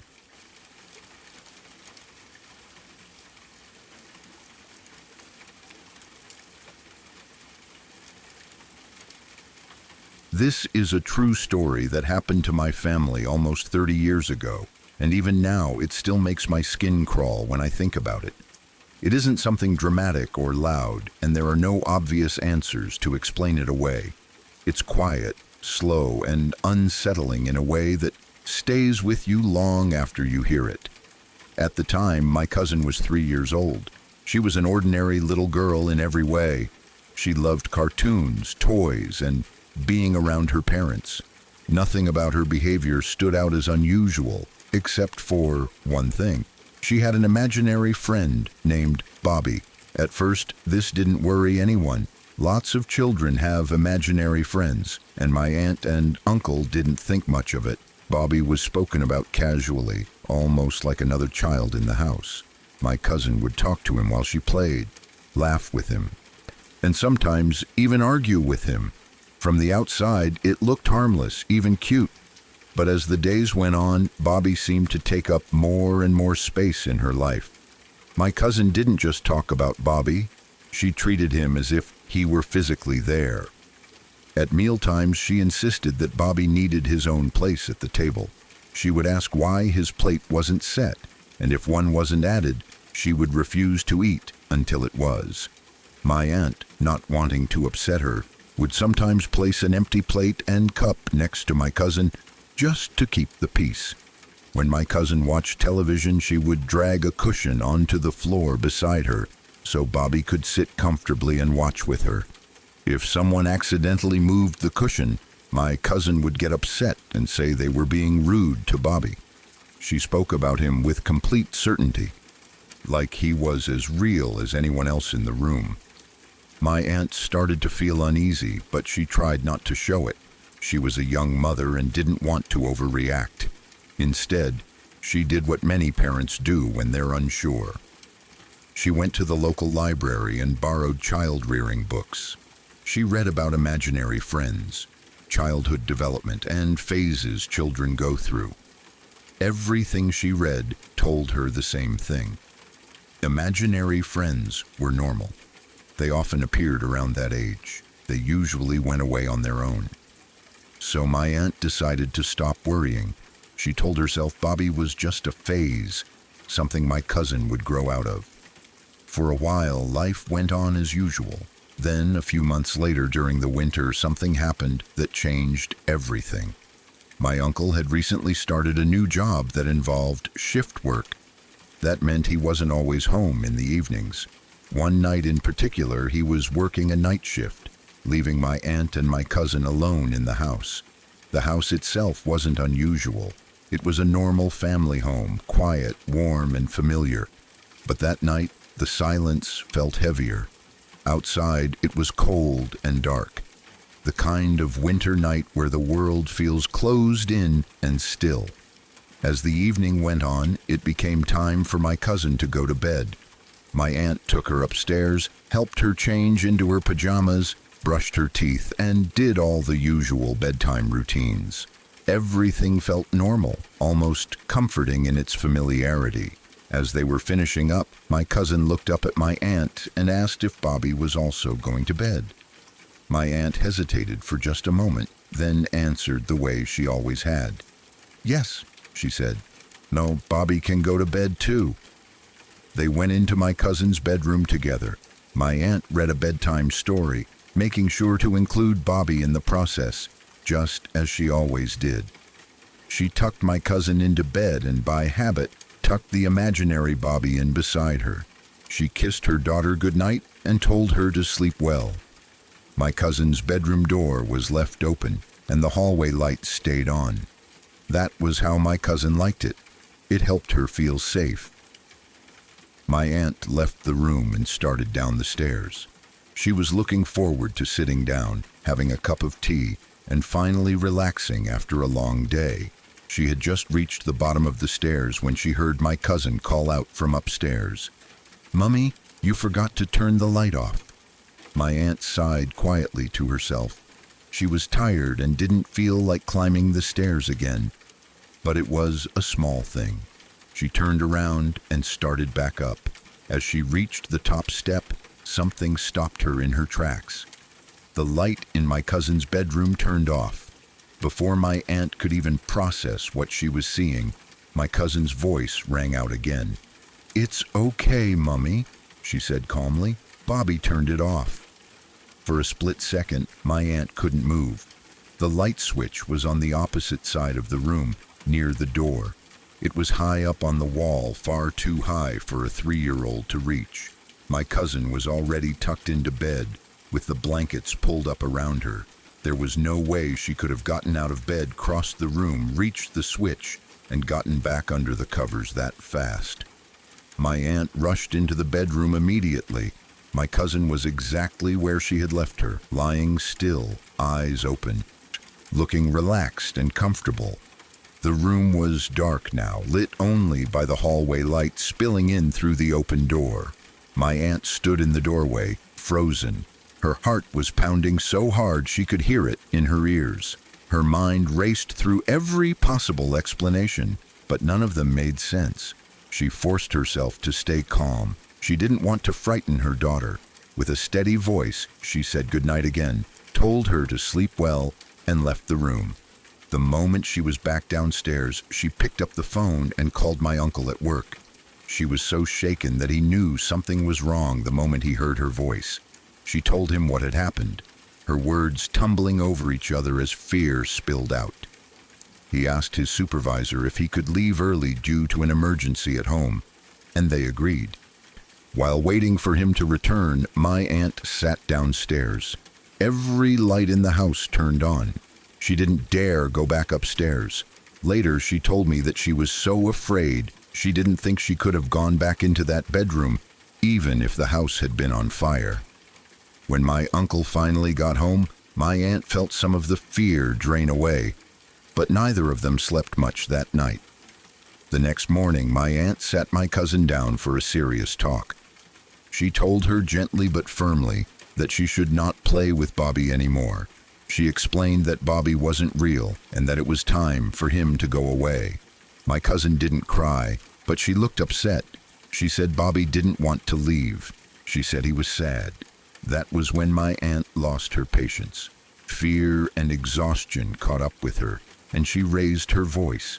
She told my cousin that Bobby had to go, and that was the end of it. After that conversation, Bobby was never mentioned again. Days passed. My cousin didn't talk to him, didn't ask about him, didn't leave space for him at the table. It was as if he had vanished completely. A few days later, during lunch, my aunt casually asked my cousin what had happened to Bobby. My cousin looked up at her mother with a puzzled expression and asked a question that made my aunt's stomach drop. "What is a bitch, Mummy?" My aunt immediately told her she shouldn't say words like that and asked where she had heard it. My cousin answered calmly, without emotion. "That's what Bobby said when he left," she said. "He said he was leaving because of the bitch." There was no anger in her voice, no confusion, just a simple statement of fact. My aunt never asked another question about Bobby after that. To this day, no one in my family can explain what really happened. Maybe it was just a child's imagination, mixed with coincidence and fear. Maybe it was something else entirely. What makes the story so unsettling isn't just the light turning off or the timing or the word my cousin repeated. It's the certainty with which she spoke and the way Bobby disappeared the moment he was told to leave. Whatever Bobby was, he never came back.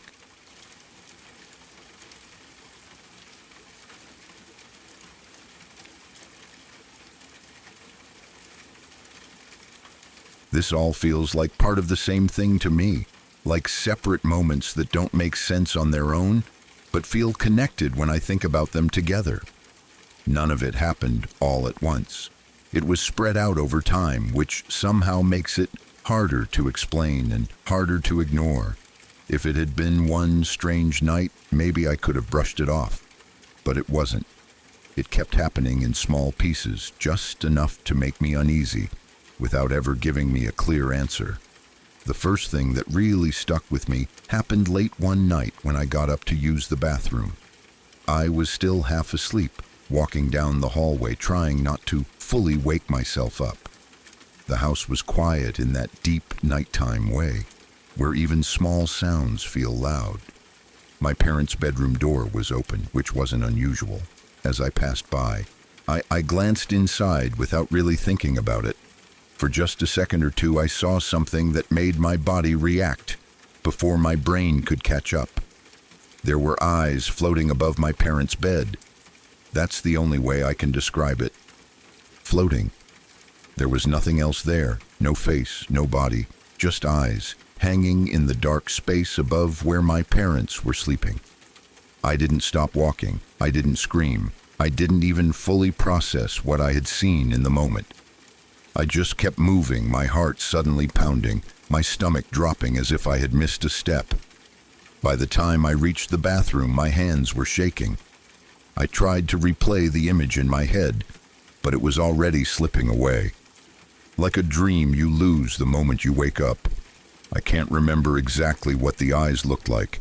I think they were black or maybe very dark.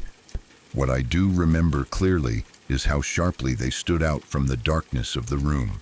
They weren't glowing exactly, but they were visible in a way that didn't make sense. The room itself was dark. There was no light source that should have made anything visible at all. I stood in the bathroom for a long time, listening, waiting to hear something. I expected footsteps, a voice, some kind of explanation, but the house stayed completely silent. I didn't tell anyone the next day. I didn't even tell myself it was real. I convinced myself it had been my imagination, or my eyes adjusting to the dark, or some kind of half-dream state. That explanation felt thin, but it was better than the alternative. I wanted it to be nothing. After that, life went on normally. Days passed, weeks passed. I started to forget about the eyes. Or at least I pushed the memory into the back of my mind. But then other things started happening. About once a week, sometimes every 2 weeks, there would be this sound coming from the ceiling. It sounded exactly like rats running around up there. scratching, scurrying, quick movements that stopped and started. It always happened at night, always when the house was quiet. At first, none of us were that alarmed. Houses get animals in the ceiling sometimes. It's annoying, but it happens. Still, something about it felt off. The sounds didn't last very long. They would start suddenly, move around for a bit, and then stop just as suddenly. A few times we went up into the ceiling space to check. We expected to find signs of animals, droppings, nests, chewed wires, something. But every time we went up there was nothing, no animals. By no signs that anything had ever been living there at all. That didn't make sense. You'd think maybe the animals left, or maybe they were hiding, but there were no traces, no mess, nothing disturbed. It was like the sounds had come from nowhere. Each time we checked and found nothing, the explanation felt less believable. Still, we didn't have another one that made more sense. I started noticing that the sounds felt different from normal animal noises. I've heard rats before. I know what they sound like. This was similar, but not quite right. It was heavier somehow, like whatever was moving had weight but didn't follow the usual patterns of an animal. Sometimes it sounded too deliberate, like footsteps instead of scurrying. I didn't say that part out loud. I kept it to myself. The house started to feel different at night. But not scary all the time, just watchful, like something was present even when nothing was happening. I found myself listening more closely, staying awake longer, waiting for sounds I didn't want to hear. Then, a few weeks ago, something happened that made it much harder to tell myself this was all in my head. I was in my room at night, lying in bed, not fully asleep yet. The house was quiet again. No ceiling noises that night, no wind, no TV sounds, just silence. Suddenly, I heard something slap against the wall in the room next to mine. It wasn't a knock, it wasn't a scratch. It was a flat, solid sound, like a hand hitting the wall. Then it happened again, and again. A few times, spaced out just enough to feel intentional. I froze. My first thought was that someone in the house had hit the wall by accident. But that didn't make sense. The room next to mine was empty at the time. No one should have been in there. Even if someone had been, the sound didn't match any normal movement. It wasn't the sound of something falling or bumping into the wall. It was a slap. I held my breath, listening. Nothing else happened after that. No footsteps, no voices, no doors opening or closing. Just silence again, as if nothing had happened at all. I didn't sleep much that night. What bothers me the most is how separate each event feels, yet how connected they seem when I look back. The eyes, the ceiling sounds, the wall slaps. None of them give me a clear picture on their own, but together they create a feeling I can't shake. A feeling that something is there, moving through the house in ways I don't understand. I've tried to explain it logically.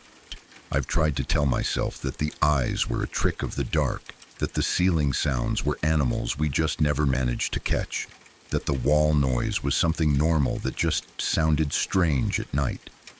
I want to believe that, I really do. But the timing of everything makes it hard. The way the eyes appeared so clearly, just for a moment, and then were gone. The way the ceiling noises happen regularly but leave no trace. The way the wall was struck as if someone wanted to be noticed, but only for a second. Sometimes I wonder if whatever this is knows when I'm awake, knows when I'm listening, knows when I'm passing by. That thought makes my skin crawl, and I try not to think about it too much. I still use the bathroom at night. I still walk past my parents' room, but I don't look inside anymore. I keep my eyes forward. I've focused on the floor, moving as quickly as I can without running. Part of me is afraid that if I look again, I'll see something else. And part of me is afraid that I won't. The ceiling sounds still happen, not every night, but often enough that I expect them now. When they start, I lie still and listen until they stop. I don't go up there anymore. I don't want to see nothing again. Somehow finding nothing feels worse than finding something. The wall slaps haven't happened again, at least not yet, but I think about them a lot. I replay the sound in my head, trying to convince myself it wasn't what it sounded like. I haven't come up with a better explanation. I haven't told many people about this. When I do, I keep it vague. I don't want to sound dramatic or crazy. I don't want people to laugh it off or look at me like I'm imagining things. But deep down, I know what I saw. I know what I heard. What scares me isn't the idea of a ghost or something supernatural. It's the idea that something can exist in my home, move around, watch, make noise, and never fully reveal itself. That it can choose when to be seen and when to stay hidden. Sometimes late at night, when the house is quiet and I'm lying in bed, I feel that same watchful presence again. Nothing happens. No sounds, no movement, just that feeling. And I can't help but wonder if all of this really is part of the same thing, slowly making itself known, one small moment at a time. If you want, next time you can send another part and I'll merge it into the same story universe and rewrite it the same way. Or I can expand this even further and push it darker and more detailed while keeping it realistic.